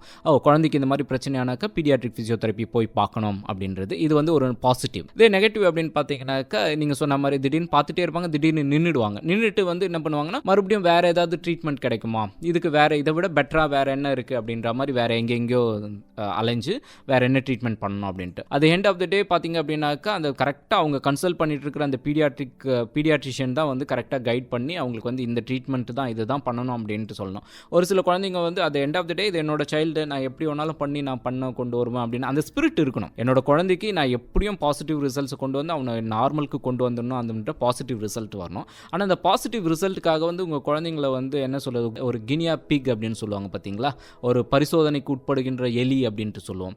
ஸோ அந்த மாதிரி உங்கள் குழந்தைய வச்சுட்டு நீங்கள் எக்ஸ்பிரிமெண்ட் பண்ணக்கூடாது. ஏன்னா நாங்கள் ஒரு 15 ஆண்டுகளாக வந்து பீடியாட்ரிக் ஃபிசியோதெரப்பியில் இந்த துறையில் வல்லுநராக இருக்கேன் அப்படின்னாக்க எனக்கு தெரியும் இந்த குழந்தைக்கு வந்து இந்த மாதிரி பிரச்சனை இருக்குது, இதுக்கு இந்த மாதிரி பண்ணினா தான் சரியாகும் அப்படின்ட்டு எங்களோட எக்ஸ்பீரியன்ஸ் வழியாகவும் எங்களோட செயலாக்கத்தின் மூலமாகவும் நாங்கள் அவங்களுக்கு சொல்கிறோம். ஸோ இதை புரிஞ்சிக்காமல் இந்த குழந்தைங்கள வந்து இல்லை நாங்கள் இந்த மாதிரி பண்ணலாமா அந்த மாதிரி பண்ணலாமா அப்படின்ற மாதிரி முயற்சிகள் பண்ணுறதுனால அந்த ரிசல்ட்ஸ்ன்றது வராது. மோஸ்ட்லி இந்த குழந்தைங்க மறுபடியும் ஒரு சில பேரண்ட்ஸ் வந்து நடுவில் வந்து வேற ஏதோ ட்ரீட்மெண்ட் எடுத்துட்டு மறுபடியும் எங்ககிட்டே வருவாங்க, டாக்டர் இந்த மாதிரி முன்னாடி ஒரு 3 இயர்ஸ்க்கு முன்னாடி உங்ககிட்ட வந்தோம், திடீர்னு அந்த ட்ரீட்மெண்ட் எல்லாம் சொல்ல மாட்டாங்க, திடீர்னு எங்களால் குடும்ப பின்னணியின் விஷயமால எங்களால் கண்டினியூ பண்ண முடியல, நாங்கள் மறுபடியும் இப்போ வந்திருக்கோம் அப்படின்னு. அப்புறம் கொஞ்சம் நம்ம ஜாயின் பண்ணி ட்ரீட்மெண்ட் போயிட்டு இருக்கும்போது தான் அப்போ சொல்லுவாங்க நடுவில் வந்து இவங்க சொன்னாங்க அப்படின்ட்டு வேற ட்ரீட்மெண்ட் பண்ணோம் டாக்டர், அது சரியாக ஒத்துப்பட்டு வரல, அப்புறம் இந்த ட்ரீட்மெண்ட் பண்ணோம் அப்படின்ட்டு, அப்புறம் கடைசியாக நாங்கள் டாக்டர் கிட்ட போகும்போது நீங்கள் ஃபிசியோதெரப்பி தான் கண்டினியூ பண்ணணும் அப்படின்னு சொல்லியிருக்காங்க அப்படின்ட்டு வருவாங்க. அதனால் உங்களோட குழந்தைய வந்து நார்மலுக்கு கொண்டு வர வேண்டியது அப்பா அம்மாவாகிய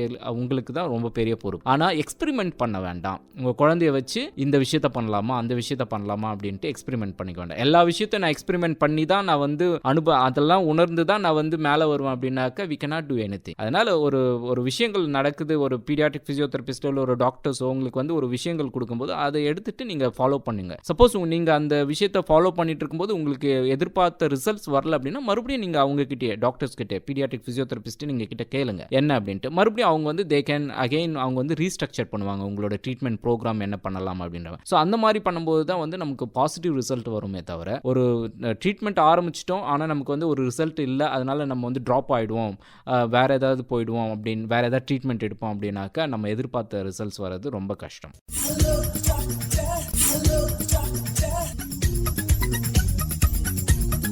குழந்தைகளுக்கான எண்முறை மருத்துவம் குறித்த குழந்தைகள் எண்முறை மருத்துவர் எஸ். புண்ணியகோடி அவர்களுடனான இந்த உரையாடல் ஒரு சிறிய இடைவெளிக்கு பிறகு தொடரும்.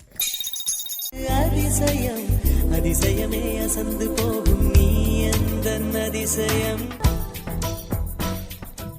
அதிகமா மூளை இருக்கிறவங்களை பார்த்து, அதாவது அறிவு குழந்தா இருக்கிறவங்களை பார்த்து உடல் முழுக்க உனக்கு மூளையான்னு கேட்போம். எல்லாருக்குமே தலையில மட்டும்தான் மூளை இருக்குன்னு நமக்கு தெரியும். ஆனா நம்ம வயிற்றுக்குள்ள கொஞ்சம் மூளை இருக்குன்னு அதிசய உண்மை நம்மள எத்தனை பேருக்கு தெரியும்? அட ஆமாங்க, நமது குடல் ஒரு 2வது மூளையா செயல்படுது. எப்படின்னு கேக்குறீங்களா? நமது குடல் சுவர் கிட்டத்தட்ட 100 மில்லியன், அதாவது 10 கோடி நியூரான்களை உள்ளடக்கியது. அதிசயமே அசந்து போகும் நீ எந்தன் அதிசயம். வேகஸ் நரம்பு என்று அழைக்கப்படக்கூடிய சிறப்பு நரம்பு மூலமாக நமது குடல் மூளையோடு நெஞ்சி கழுத்து பகுதி வழியா இணைக்கப்பட்டிருக்கு. இந்த 2வது மூளையானது நரம்பு மண்டல தொடர்பு துண்டிக்கப்பட்டாலும் கூட தொடர்ந்து செயல்பட முடியும் என்று சொன்னால் உங்களால் நம்ப முடிகிறதா?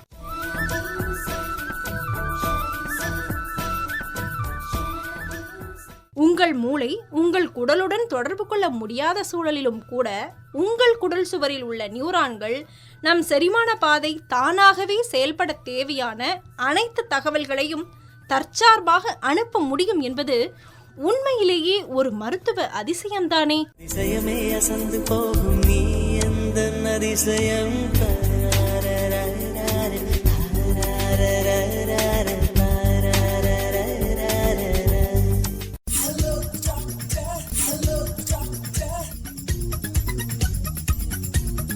குழந்தைகளுக்கான எண்முறை மருத்துவம் குறித்த குழந்தைகள் எண்முறை மருத்துவர் எஸ். புண்ணியகோடி அவர்களுடனான இந்த உரையாடல் சிறிய இடைவெளிக்கு பிறகு தொடர்கிறது.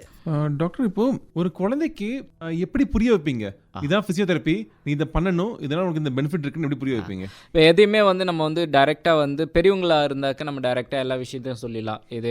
இது பண்ணினாக்க இந்த எஃபெக்ட் இருக்குது, இந்த எஃபெக்ட் இருந்தாக்கா நீங்கள் உங்களுக்கு வந்து இந்த ரிசல்ட்ஸ் வரும் அப்படின்ட்டு. ஆனால் குழந்தைக்கு வந்து அந்த மாதிரிலாம் நம்ம எதுவுமே சொல்லவே முடியாது. அதனால் அது வந்து குழந்தைக்கு வந்து ப்ளேஃபுல்லாக தான் நீங்கள் வந்து எல்லா விஷயங்களும் பண்ணணும். என்ன சொல்கிறது, வந்து ஒரு குழந்தை வந்து ரைட் ஹேண்ட், அதாவது வலது கை வந்து கொஞ்சம் கஷ்டமாக இருக்குது, அவனோட டீ கப் பிடிக்கிறதோ இல்லை பென் வச்சு ஸ்கிரிபிள் பண்ணுறதோ அந்த மாதிரி விஷயங்கள் வந்து கஷ்டமாக இருக்குது அப்படின்னும் போது அந்த குழந்தைக்கு வந்து நம்ம ட்ரீட்மெண்ட் பண்ணிகிட்ருப்போம். ஆனால் வேர்பலாக நம்ம சொல்லும் போது ஒரு ஜஸ்ட் நம்ம ஒரு பாசிட்டிவ் அப்ரோச் அவனுக்கு கொடுக்கணும். நீ இந்த மாதிரி நீ பண்ணினாக்கா சார் வந்து உனக்கு வந்து டாக்டர் மாமா வந்து நான் வந்து இந்த உனக்கு சாக்லேட் கொடுக்குறேன், இல்லை உனக்கு வந்து நான் வந்து ஸ்டார் போடுறேன் கையில் அப்படின்ற மாதிரி ஒரு பாசிட்டிவ் அப்ரோச் அந்த குழந்தைங்களுக்கு நம்ம கொடுத்தோம்னாக்கா அந்த குழந்தை வந்து ஓகே நம்ம ஸ்டார் வாங்கணும் சார்கிட்ட இருந்து அப்படின்ட்டு அந்த ஒரு விஷயங்கள் பண்ணுவாங்க. ஸோ இந்த மாதிரி பாசிட்டிவ் அப்ரோச் நம்ம கொடுக்கும்போது அந்த குழந்தைங்க வந்து நிச்சயமாக அந்த ட்ரீட்மெண்ட்டை வந்து விரும்பி வந்து நம்ம பண்ணுவாங்க. ஒரு நல்ல ஒரு பாண்டிங்கும் நம்ம கிரியேட் பண்ணிக்க முடியும். இது வந்து ஒரு ஃபன் மாதிரி தான். ஆமாம். அந்த குழந்தைங்களோட, அதாவது அந்த குழந்தைங்கள வந்து நம்ம உலகத்துக்கு வந்து அவங்கள கூட்டிகிட்டு வரணும் அப்படின்றது நம்ம நினைக்கக்கூடாது. நம்ம அதை விட்டுட்டு நம்ம அவங்க உலகத்துக்கு நம்ம போயிடணும். அவங்க உலகத்துக்குள்ளே போயிட்டு அவங்களுக்கு என்னெல்லாம் பிடிச்சிருக்கு என்னெல்லாம் பிடிக்கல அப்படின்றத நம்ம ஒரு ஐடியா கொண்டு வந்துட்டு அது மூலமாக தான் அவங்கள வந்து நம்ம மேலே கொண்டு வர வைக்கணும். ஸோ அந்த மாதிரி பண்ணினா தான் வந்து பீடியாட்ரிக் ஃபிசியோதெரப்பியே நமக்கு வந்து சக்ஸஸ்ஃபுல்லாகும். ஸோ நீங்கள் ஒரு கிண்டர்கார்டன் டீச்சர் மாதிரி தான். நிச்சயமாக அதை விட அதிகமான லெவலுக்கு நம்ம பண்ணி ஆகணும். ஏன்னா டீச்சர் வந்து லைஃப் லாங் உங்களுக்கு ஒரு 12 இயர்ஸ் வரைக்கும் நீங்கள் வந்து பண்ணிகிட்டே இருப்பீங்க ஒவ்வொரு கிளாஸ்லேருந்து. நாங்கள் வந்து ஒவ்வொரு என்ன சொல்கிறது ஒரு ரிசல்ட், அதாவது இந்த குழந்தைக்கு வந்து இந்த கையில் பென் வச்சு எழுத முடியல, அதுக்கான ஒரு பிரச்சனை வந்திருக்காங்கன்னா நாங்கள் அந்த ரிசல்ட்ஸை வந்து நம்ம கம்ப்ளீட் பண்ணிவிட்டு அதுக்கு அடுத்த ஸ்டேஜ் லைஃப்பில் அதுக்கு அடுத்த ஸ்டேஜ் போய் ஆக வைக்கணும். ஸோ அதனால் நம்மளோட கன்சிஸ்டன்சி எஃபோர்ட் வந்து நம்ம போட்டே ஆகணும். சைல்டு ஃபிசியோதெரபிஸ்ட் ஆகிறதுக்காக ஸ்பெஷல் கோர்ஸ் ஏதாவது படிக்கணுமா, இல்லை யூஸ்வலாக படிக்கிற ஃபிசியோதெரபிஸ்ட் கோர்ஸ் போதுமா? இளங்கலை பட்டம் வந்து பேச்சுலர் ஆஃப் ஃபிசியோதெரப்பி அப்படின்னு சொல்லுவாங்க, பிபிடி அப்படின்ட்டு. இது வந்து நீங்கள் ஜென்ரலாகவே நீங்கள் 4.5 வருடங்களில் வந்து எல்லா விதமான கண்டிஷன்ஸ் என்ன, இதுக்கு என்ன ட்ரீட்மெண்ட் என்ன அப்படின்றது எல்லாமே உங்களுக்கு தெரிஞ்சிடும். இதுக்கப்புறம் நீங்கள் போகும்போது தான் ஸ்பெஷலைஸ்ட் அப்படின்ட்டு வரும், இல்லை வந்து எம்பிடி அப்படின்னு சொல்லுவோம், மாஸ்டர் ஆஃப் ஃபிசியோதெரப்பி அப்படின்ட்டு. ஸோ இந்த மாஸ்டர் ஆஃப் ஃபிசியோதெரப்பி வரும்போது அதில் வந்து உங்களுக்கு பீடியாட்ரிக் ஃபிசியோதெரப்பி வருது, ஸ்போர்ட்ஸ் ஃபிசியோதெரப்பி வந்து எம்பிடி இன் நியூரோ அப்படின்றது நரம்பியல், அப்புறம் எம்பிடி இன் ஆர்த்தோபீடிக்ஸ் அப்படின்ட்டு வந்து. ஸோ இந்த மாதிரி ஒவ்வொரு விஷயங்களும் நீங்கள் வந்துட்டு ஸ்பெஷலைஸ்டு பண்ணிவிட்டு பண்ணலாம். ஒரு சில பேர் வந்து நம்ம ஃபிசியோதெரப்பி முடிச்சுட்டே வந்து அவங்க வந்து இந்த பீடியாட்ரிக் செட்டப்லேயே வந்து ஒர்க் பண்ணுறதுனால அது மூலமாகவும் கொண்டு வரலாம். ஸோ இதில் வந்து அதாவது இளங்கலை அப்படின்னு பண்ணும்போது எல்லாருக்கும் பொதுவானதாக இருக்குது. ஸ்பெஷலைஸ்டாக போகும்போது அதில் வந்து உங்களுக்கு பீடியாட்ரிக் ஃபிசியோதெரப்பி அப்படின்றது ஸ்பெஷலைஸ்டு கோர்ஸாகவே உங்களுக்கு வந்து அவைலபிள் இருக்குது. இப்போது பேரண்ட்ஸ் எப்படி கண்டுபிடிப்பாங்க உங்கள் குழந்தைகளுக்கு ஒரு ப்ராப்ளம் இருக்குன்ட்டு? இப்போ நீங்கள் பேரண்ட்ஸ் எப்படி கண்டுபிடிப்பாங்க அப்படின்னு பார்த்தீங்கன்னாக்கா, நான் முன்னாடியே சொன்னேன் இல்லைங்களா, ஒரு குழந்தை வந்து தலை வந்து 3 to 4 மாதங்களுக்குள்ள வந்து நின்னுடணும். அப்படி இல்லை அப்படின்னாக்கா இமீடியட்டாக என்ன பண்ணுவாங்கன்னா அவங்க தாத்தா பாட்டிங்கிட்ட அப்பா அம்மா கிட்ட சொல்லுவாங்க, இந்த குழந்தை வந்து இந்த மாதிரி இருக்குது அப்படின்ட்டு. அதாவது அப்பா அம்மாக்களுக்கு தெரியாது, ஆனால் அந்த வீட்டில் இருக்கிற பெரியவங்க வந்து கண்டுபிடிப்பாங்க.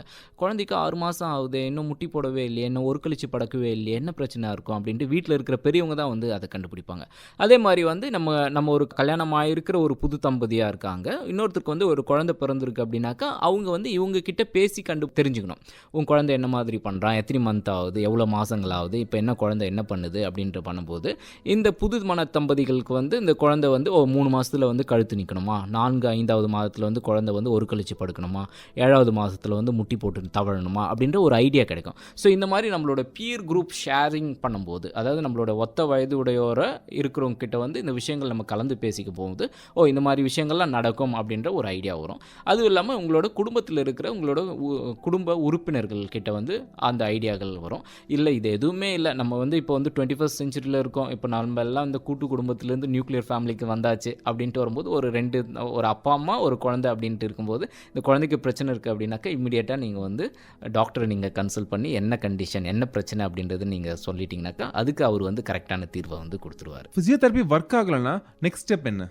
ஃபிசியோதெரப்பி ஒர்க் ஆகலை அப்படின்னே சொல்ல முடியாது, ஒர்க் ஆகும். ஆனால் அது வந்து கரெக்டாக நம்ம டயக்னோஸ் பண்ணணும், டிஃப்ரென்ஷியல் டயக்னோசிஸ் பண்ணணும். இப்போ சொல்கிறது பார்த்திங்க அப்படின்னாக்கா, இப்போ ஒரு சிபி சைல்டு, ஒரு செரிப்ரல் பால்சி சைல்டு வந்திருக்கு அப்படின்னாக்கா அது சிபி அப்படின்ட்டு ஐடென்டிஃபை பண்ணிடுறோம். ஐடென்டிஃபை பண்ணிவிட்டு அவங்க என்ன கிளாஸிஃபிகேஷனில் வராங்க அப்படின்றதையும் நம்ம பார்த்துட்டு அதுக்கேற்ற மாதிரி ஸ்டெப் பை ஸ்டெப் நீங்கள் வந்து ட்ரீட்மெண்ட் பண்ணணும். ஸோ அது மாதிரி ட்ரீட்மெண்ட் பண்ணிகிட்டே இருக்கும்போது இந்த குழந்தைக்கு வந்து வேறு ஏதாவது மெடிக்கல் இஷ்யூஸ் இருக்கா, வேறு ஏதாவது மெடிக்கல் ஹில்னஸ் ஏதாவது இருக்கா, இல்லை வேறு ஏதாவது ஜெனட்டிக்கலி வேறு ஏதாவது கண்டிஷன்ஸ் ஏதாவது இந்த குழந்தைக்கு இருக்குது அப்படின்றது நீங்கள் எல்லாத்தையும் அந்த குழந்தையோட மெடிக்கல் ஹிஸ்ட்ரி ஃபுல்லாகவே அலசி ஆராய்ஞ்சிட்ட பிறகு தான் வந்து நீங்கள் ஒரு ட்ரீட்மெண்ட்டுக்கே நீங்கள் வந்து அந்த குழந்தையை உட்படுத்துவீங்க. அந்த மாதிரி பண்ணும்போது உங்களுக்கு ரிசல்ட்ஸ் வந்து ரொம்ப ஈஸியாக இருக்கும். ஃபிசியோதெரப்பி சக்ஸஸ் ஆகலை அப்படின்ட்டு சொல்ல முடியாது. இந்த மாதிரி விஷயங்களை நீங்கள் கரெக்டாக ஒவ்வொரு நாடி பிடிச்சு பார்க்குறதுன்னு சொல்லுவாங்க பார்த்தீங்களா, அந்த மாதிரி இது என்ன கண்டிஷன், இது என்ன கண்டிஷன் இல்லை, இதில் வருமா இதில் இல்லையா அப்படின்ட்டு அது நாங்கள் மெடிக்கல் டெர்மினாலஜியில் டிஃப்ரென்ஷியல் டயக்னோசிஸ் அப்படின்ட்டு சொல்லுவோம். ஒரே கண்டிஷனாக இருக்கும், ஆனால் அந்த ஒரு கண்டிஷன் வந்து வந்து 3-4 நோய்களில் அறிகுறியாகவும் இருக்கும். இப்போ காய்ச்சல் அப்படின்னாவே யாருக்கு வேணாலும் காய்ச்சல் வரும். ஒரு கோவிட் வந்தாலும் காய்ச்சல் வரும், ஒரு 2-3 நாள் தூங்காமல் இருந்தாலும் காய்ச்சல் வரும், இல்லை கொஞ்சம் ரொம்ப மழையில் நனைஞ்சிட்டு இமீடியட்டாக வந்து படுத்து தூங்கினாலும் ஒரு காய்ச்சல் வரும். ஸோ இந்த ஒரு காய்ச்சல்ன்றது ஒரு அறிகுறி. ஆனால் வந்து அந்த பின்னோட்டங்களை மெடிக்கல் பேக்ரவுண்ட்ஸ் வந்து பார்த்துடணும். ஸோ எதை வச்சு அப்படின்ட்டு பார்க்கும்போது நம்ம கம்ப்ளீட்டாக இப்போ நீங்கள் தூங்காமல் இருக்கீங்க, ஒரு ரெஸ்ட்லெஸ்ஸாக இருக்கீங்க, உங்களுக்கு உடம்பு ஹீட்டாக இருக்குது அப்படின்னா நீங்கள் ரெஸ்ட் எடுத்துக்கோங்க அப்படின்னாக்கா அதுதான் முக்கியமான ட்ரீட்மெண்ட்டு. ஸோ உடனே அந்த குழந்தைக்கு வந்து நீங்கள் வந்து இது வேறு ஏதோ கண்டிஷனாக இருக்குது அப்படின்ட்டு நம்ம அலார்மிங் பண்ணிடக்கூடாது. ஸோ இதில் வந்து ஃபிசியோதெரப்பியில் வந்து இந்த சக்ஸஸ் ஆகலை அப்படின்ற ஒரு இதுவே இல்லை. நீங்கள் டிஃப்ரென்ஷியல் டயக்னோசிஸ் பண்ணி கரெக்டான டயக்னோசிஸ் கண்டுபிடிச்சி அதுக்கு ட்ரீட்மெண்ட் கொடுத்தோம்னாக்கா 100% இதில் சக்ஸஸ் ரேட் உண்டு. இது ஒரு ஆங்கில பழமொழி இருக்குது, half the problem is finding the problem. Yes, அதுதான். நீங்கள் வந்து என்ன விஷயம் என்ன அப்படின்றத நீங்கள் கண்டுபிடிச்சிட்டிங்கனாவே வந்து பாதி ஆல்மோஸ்ட் உங்களுக்கு முடிஞ்சிடுச்சு. அதுதான், நீங்கள் கரெக்டாக நீங்கள் டயக்னோசிஸ் பண்ணிவிட்டு அதுக்கான ட்ரீட்மெண்ட் கொடுத்துட்டாலே அது சரிப்பட்டு வந்துடும். ஓகே, இப்போது நீங்கள் எக்ஸ்பீரியன்ஸ் பண்ண ரேர் இஷ்யூஸ் ஏதாவது இருக்கா? ரேர் இஷ்யூஸ் அப்படின்ட்டு பார்த்தீங்கன்னாப்பா, இப்போது ஸ்பைனல் ஆட்ரோஃபி அப்படின்ட்டு, அதாவது இப்போ நீங்கள் நியூஸ்லலாம் நிறைய கேள்விப்பட்டிருப்பீங்க. ஒரு சில குழந்தைங்கள் வந்து ஒரு 3 வயது ஆகிருக்கு, ஆனால் அந்த குழந்தை வந்து படுத்த படிக்காதான் இருக்குது, ரொம்ப சின்ன குழந்தையாக இருக்கும். இப்போ நம்ம கூட நியூஸில் பார்க்கும்போது என்னாச்சுன்னா அது ஸ்பைனல் ஆட்ரோஃபி, மசில் ஆட்ரோஃபி அப்படின்னு வந்தது. அதுக்கான மெடிசன்ஸ் வந்து அவைலபிளாக இருக்குது. ஆனால் அந்த மெடிசன்ஸ் வந்து கோடிக்கணக்கில் இருக்கும். ஸோ இந்த க்ரௌட் ஃபண்டிங்லாம் பண்ணிவிட்டு வந்து ஒரு 8 கோடி 9 கோடி ரூபாய், அப்புறம் கவர்மெண்ட் எல்லாமே வந்து GST எல்லாமே அதை குறைச்சி அதுக்கான மெடிசன்ஸ்லாம் நம்ம வந்து தரவிச்சு கொடுத்தோம் பார்த்தீங்களா. அந்த மாதிரியான இது ரேர் கண்டிஷன்ஸும் நாங்கள் வந்து இதில் பார்த்தோம். ஸோ இந்த கண்டிஷனுக்கு வந்து நாங்கள் வந்து கண்டுபிடிக்கும் போது அது பார்த்திங்கனாக்கா நம்ம மறுபடியும் ஒரு டிஃப்ரென்ஷியல் டயக்னோசிஸ் உண்டுபடுத்தும் போது, அதாவது இது ஒரு ஜெனட்டிக் கண்டிஷன், இது ஜெனட்டிக் கண்டிஷன் தானே அப்படின்ட்டு வரும்போது அந்த கண்டிஷன் இல்லை, இது வந்து வெறும் மசில் ரிலேட்டடான கண்டிஷன்ஸ் தான் அப்படின்ற மாதிரி வந்தது. ஸோ ஆல்மோஸ்ட் நம்ம வந்து சொன்ன மாதிரி டிஃப்ரென்ஷியல் டயக்னோசிஸ்க்கு முன்னாடி ஸ்டேஜ்லேயே வந்து நம்ம ஸ்பைனல் மஸ்குலர் ஆட்ரோஃபியாக தான் இருக்கும் அப்படின்றது நினச்சிட்டு நம்ம பண்ணிகிட்டு இருந்தோம். அப்புறம் இது பல்வேறு வகையான அதாவது இன்வெஸ்டிகேஷன்ஸ், மெடிக்கல் இன்வெஸ்டிகேஷன்ஸ் பண்ணும்போது இது வரும் மசில் வந்து வீக்காக இருக்குது, இது எதுவும் இது ஜெனட்டிக் ரிலேட்டடாக மரபு வழி சார்ந்த நோய்கள் இல்லை அப்படின்றது கண்டுபிடிக்க முடிஞ்சது. ஸோ இது ஒரு ஸ்பெஷல் ஒரு கண்டிஷன். அதை நாங்கள் நினச்சிட்டு இருந்தோம், ஓகே இதுதான் ஸ்பைனல் மஸ்குலர் ஆட்ரோஃபியாக இருக்கும் அப்படின்ட்டு. ஆனால் ஸ்பைனல் மஸ்குலர் ஆட்ரோஃபி இல்லை, இது ஜஸ்ட் நார்மல் மசில் வீக்னஸ் தான் அப்படின்ட்டு வந்தது. ஓகே, இது ஒரு ரிலீஃப் தானே அது? ஆமாம், இது ஒரு பெரிய ரிலீஃப். இல்லைனாக்கா நீங்கள் வந்து அதுக்கான மெடிசன்ஸ் பார்த்தீங்கன்னா நியூஸ்லலாம் படிச்சுருக்கீங்களா, கோடிக்கணக்கில் அது மெடிசன்ஸ் ஆகும். அந்த அப்பா அம்மா வந்து ஒரு நார்மலான குடும்பத்தை சேர்ந்தவங்க தான், ஒரு நடுத்தர குடும்பத்தை சேர்ந்தவங்க. ஸோ அவங்களுக்கு என்ன மாதிரியான விஷயங்கள் இது பண்ணுறது அப்படின்ட்டு அப்புறம் சரி இன்வெஸ்டிகேஷன் அப்படின்ட்டு போகும்போது இல்லை அது ஸ்பைனல் மஸ்குலர் ஆட்ரோஃபி கிடையாது, இது நார்மல் மசில் வீக்னஸ் அப்படின்றது ஒரு பெரிய ஒரு இது. நாங்கள் அதுதான் ஒரு ஆல்மோஸ்ட் பார்த்துட்டே இருந்தோம், இந்த குழந்தை இப்படி ஆச்சுனாக்கா வேறு என்ன முன்னெடுப்புகள் பண்ணி இதை வந்து மெடிக்கல் ரிலேட்டடாக குழந்தைய வந்து சரி பண்ணணும் அப்படின்ட்டு. ஆனால் தேங்க் காட் இது வந்து ஜஸ்ட் ஒரு மசில் வீக்னஸ் அப்படின்ட்டு வந்துடுச்சு. அது ஒரு மிகப்பெரிய ஒரு ரிலீஃப் தான் அது.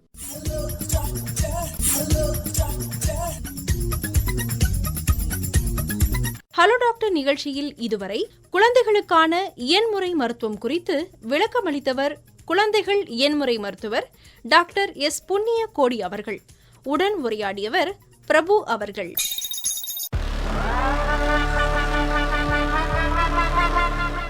ஏய், இதுதான் ஹலோ டாக்டர் ப்ரோக்ராம்.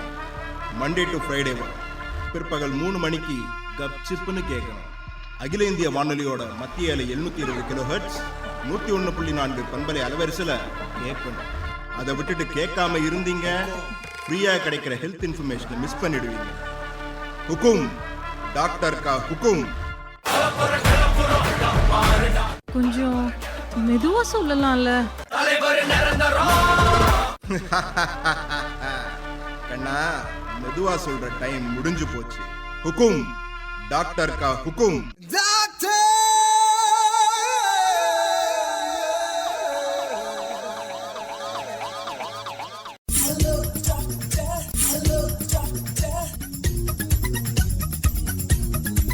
இன்றைய ஹலோ டாக்டர் நிகழ்ச்சியில் குழந்தைகளுக்கான இயன்முறை மருத்துவம் குறித்து விளக்கமளிக்க வருகிறார் குழந்தைகள் இயன்முறை மருத்துவ நிபுணர் டாக்டர் எஸ். புண்ணியகோடி அவர்கள். உடன் உரையாடுகிறார் பிரபு அவர்கள். சகலகலா டாக்டர் டாக்டர் ஜகஜாலம் அறிஞ்ச டாக்டர், சகலகலா டாக்டர் டாக்டர் ஜகஜாலம் அறிஞ்ச டாக்டர். நீங்கள் எக்ஸ்பீரியன்ஸ் பண்ண ரேர் இஷ்யூஸ் ஏதாவது இருக்கா? ரேர் இஷ்யூஸ் அப்படின்ட்டு பார்த்தீங்கன்னாப்பா, இப்போது ஸ்பைனல் ஆட்ரோஃபி அப்படின்ட்டு. அதாவது இப்போ நீங்கள் நியூஸ்லலாம் நிறைய கேள்விப்பட்டிருப்பீங்க. ஒரு சில குழந்தைங்கள் வந்து ஒரு 3 வயது ஆகிருக்கு, ஆனால் இந்த குழந்தை வந்து படுத்த படிக்காதான் இருக்குது, ரொம்ப சின்ன குழந்தையாக இருக்கும். இப்போ நம்ம கூட நியூஸில் பார்க்கும்போது என்னாச்சுன்னா அது ஸ்பைனல் ஆட்ரோஃபி, மசில் ஆட்ரோஃபி அப்படின்ட்டு வந்தது. அதுக்கான மெடிசன்ஸ் வந்து அவைலபிளாக இருக்குது. ஆனால் அந்த மெடிசன்ஸ் வந்து கோடிக்கணக்கில் இருக்கும். ஸோ இந்த க்ரௌட் ஃபண்டிங்லாம் பண்ணிட்டு வந்து ஒரு 8 கோடி 9 கோடி ரூபாய், அப்புறம் கவர்மெண்ட் எல்லாமே வந்து ஜிஎஸ்டி எல்லாமே அதை குறைச்சி அதுக்கான மெடிசன்ஸ் எல்லாம் நம்ம வந்து தரவிச்சு கொடுத்தோம் பார்த்தீங்களா. அந்த மாதிரியான இது ரேர் கண்டிஷன்ஸும் நாங்கள் வந்து இதில் பார்த்தோம். ஸோ இந்த கண்டிஷனுக்கு வந்து நாங்கள் வந்து கண்டுபிடிக்கும் போது அது பார்த்திங்கனாக்கா நம்ம மறுபடியும் ஒரு டிஃப்ரென்ஷியல் டயக்னோசிஸ் உண்டுபடுத்தும் போது, அதாவது இது ஒரு ஜெனட்டிக் கண்டிஷன், இது ஜெனட்டிக் கண்டிஷன் தானே அப்படின்ட்டு வரும்போது அந்த கண்டிஷன் இல்லை, இது வந்து வெறும் மசில் ரிலேட்டடான கண்டிஷன்ஸ் தான் அப்படின்ற மாதிரி வந்தது. ஸோ ஆல்மோஸ்ட் நம்ம வந்து சொன்ன மாதிரி டிஃப்ரென்ஷியல் டயக்னோசிஸ்க்கு முன்னாடி ஸ்டேஜ்லேயே வந்து நம்ம ஸ்பைனல் மஸ்குலர் ஆட்ரோஃபியாக தான் இருக்கும் அப்படின்றது நினச்சிட்டு நம்ம பண்ணிகிட்டு இருந்தோம். அப்புறம் இது பல்வேறு வகையான அதாவது இன்வெஸ்டிகேஷன்ஸ், மெடிக்கல் இன்வெஸ்டிகேஷன்ஸ் பண்ணும்போது இது வரும் மசில் வந்து வீக்காக இருக்குது, இது எதுவும் இது ஜெனட்டிக் ரிலேட்டடாக மரபு வழி சார்ந்த நோய்கள் இல்லை அப்படின்றது கண்டுபிடிக்க முடிஞ்சது. ஸோ இது ஒரு ஸ்பெஷல் ஒரு கண்டிஷன். அதை நாங்கள் நினச்சிட்டு இருந்தோம், ஓகே இதுதான் ஸ்பைனல் மஸ்குலர் ஆட்ரோஃபியாக இருக்கும் அப்படின்ட்டு. ஆனால் ஸ்பைனல் மஸ்குலர் ஆட்ரோஃபி இல்லை, இது ஜஸ்ட் நார்மல் மசில் வீக்னஸ் தான் அப்படின்ட்டு வந்தது. இது ஒரு ரிலீஃப் தானே அது? ஆமாம், இது ஒரு பெரிய ரிலீஃப். இல்லைனாக்கா நீங்கள் வந்து அதுக்கான மெடிசன்ஸ் பார்த்தீங்கன்னா நியூஸ்லலாம் படிச்சுருக்கீங்களா, கோடிக்கணக்கில் அது மெடிசன்ஸ் ஆகும். அந்த அப்பா அம்மா வந்து ஒரு நார்மலான குடும்பத்தை சேர்ந்தவங்க தான், ஒரு நடுத்தர குடும்பத்தை சேர்ந்தவங்க. ஸோ அவங்களுக்கு என்ன மாதிரியான விஷயங்கள் இது பண்ணுறது அப்படின்ட்டு அப்புறம் சரி இன்வெஸ்டிகேஷன் அப்படின்ட்டு போகும்போது இல்லை அது ஸ்பைனல் மஸ்குலர் ஆட்ரோஃபி கிடையாது, இது நார்மல் மசில் வீக்னஸ் அப்படின்றது ஒரு பெரிய ஒரு இது.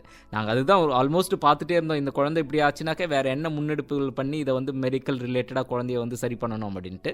ஆனால் தேங்க் காட் இது வந்து ஜஸ்ட் ஒரு மசில் வீக்னஸ் அப்படின்ட்டு வந்துடுச்சு. அது ஒரு மிகப்பெரிய ஒரு ரிலீஃப் தான். இப்போ குழந்தைகள் ஆக்டிவாக இருக்க சேஃபாக என்னென்ன எக்ஸசைஸ் பண்ணலாம்? குழந்தைங்க வந்து ஆக்டிவாக இருக்கணும், சேஃபாக அப்படின்னாக்க குழந்தைங்க வந்து ஆக்டிவாக எப்பயுமே குழந்தைங்க ஆக்டிவாக தான் இருப்பாங்க. ஒரு சில குழந்தைங்கள் மட்டும்தான் வந்து பார்த்தீங்கன்னாக்கா திடீர்னுட்டு வீறிட்டு அழுவாங்க, காரணமே தெரியாது. ஒரு சில சமயங்களில் எப்பயுமே குழந்தைங்க வந்து ரிசர்வ்டாக இருப்பாங்க. அப்படின்னாக்கா அது வந்து ADHD அப்படின்ட்டு சொல்லுவோம், அட்டென்ஷன் டெஃபிசிட் ஹைப்பர் ஆக்டிவிட்டி அப்படின்ட்டு. ஒன்று அட்டென்ஷன் கொடுக்கவே மாட்டாங்க, கவனிக்கவே மாட்டாங்க. இன்னொன்று குதிச்சிட்டாங்கன்னா குதிச்சிட்டே இருப்பாங்க. ஸோ இது பார்த்தீங்கன்னா அதாவது அப்சைட் டவுன், அப்படியே 50% இப்படி 50% இப்படி, ஒன்றும் கவனமே செலுத்த மாட்டாங்க.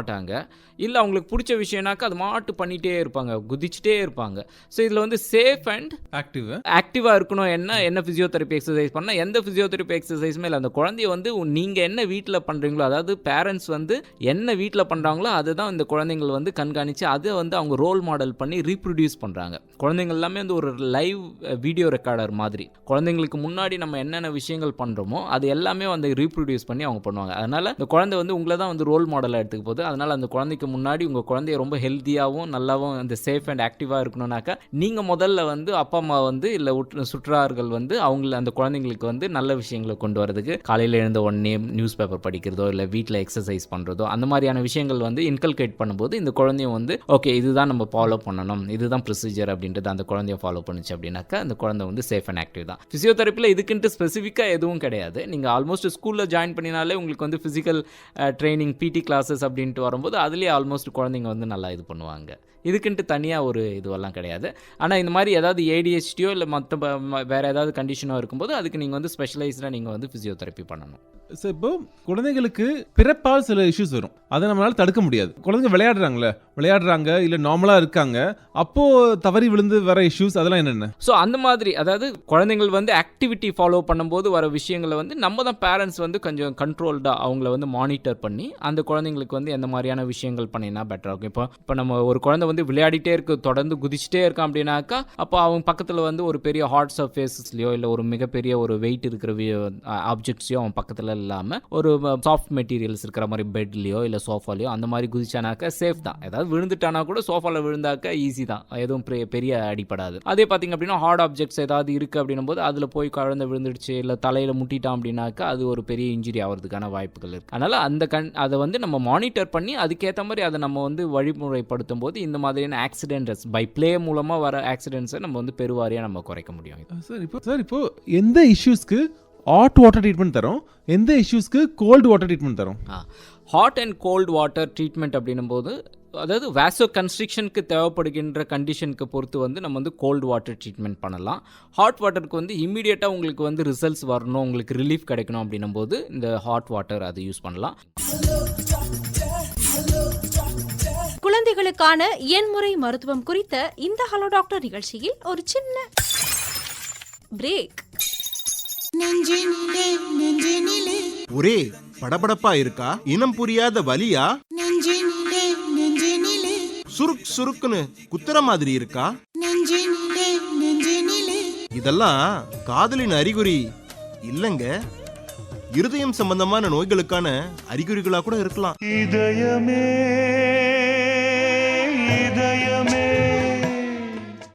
இது போன்ற பல்வேறு உடல்நலம் பற்றிய விவரங்களை தெரிஞ்சுக்க கேளுங்க ஹலோ டாக்டர்.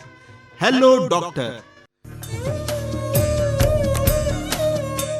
திங்கள் முதல் வெள்ளி வரை உங்கள் சென்னை வானொலியின் மத்திய அலை 720 கிலோஹெர்ட்ஸ் 101.4 பண்பலை ஒலிபரப்பில் பிற்பகல் 3 மணிக்கு தவறாம கேளுங்க ஹலோ டாக்டர்.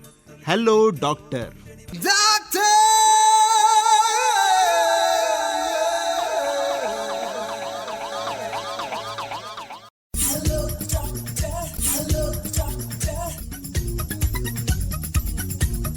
ஹலோ டாக்டர் நிகழ்ச்சி சிறிய இடைவேளைக்கு பிறகு தொடர்கிறது. குழந்தைங்க இப்போ பிறக்கும் போதே பார்த்தீங்கன்னா கூட ஒரு கருவியோட பிறக்கிறாங்க. அந்த கருவி தான் செல்ஃபோன். இப்போ செல்ஃபோன் ஜாஸ்தியாக யூஸ் பண்ணுறதுனால என்னென்ன இஷ்யூஸ் குழந்தைங்களுக்கு வருது, அது எப்படி பேரண்ட்ஸ் எடுக்கலாம்? இது ரொம்ப நல்ல கேள்வி, வாழ்த்துக்கள். ஏன்னா இந்த கேள்வி வந்து இப்போ நாங்கள் பேரண்ட்ஸ் யார் வந்தாலும் வந்து முதல்ல நாங்கள் சொல்லக்கூடிய விஷயமே இதுதான். உங்கள் குழந்தைங்கள வந்து தயவுசெய்து செல்ஃபோனை வந்து கொடுக்காதீங்க.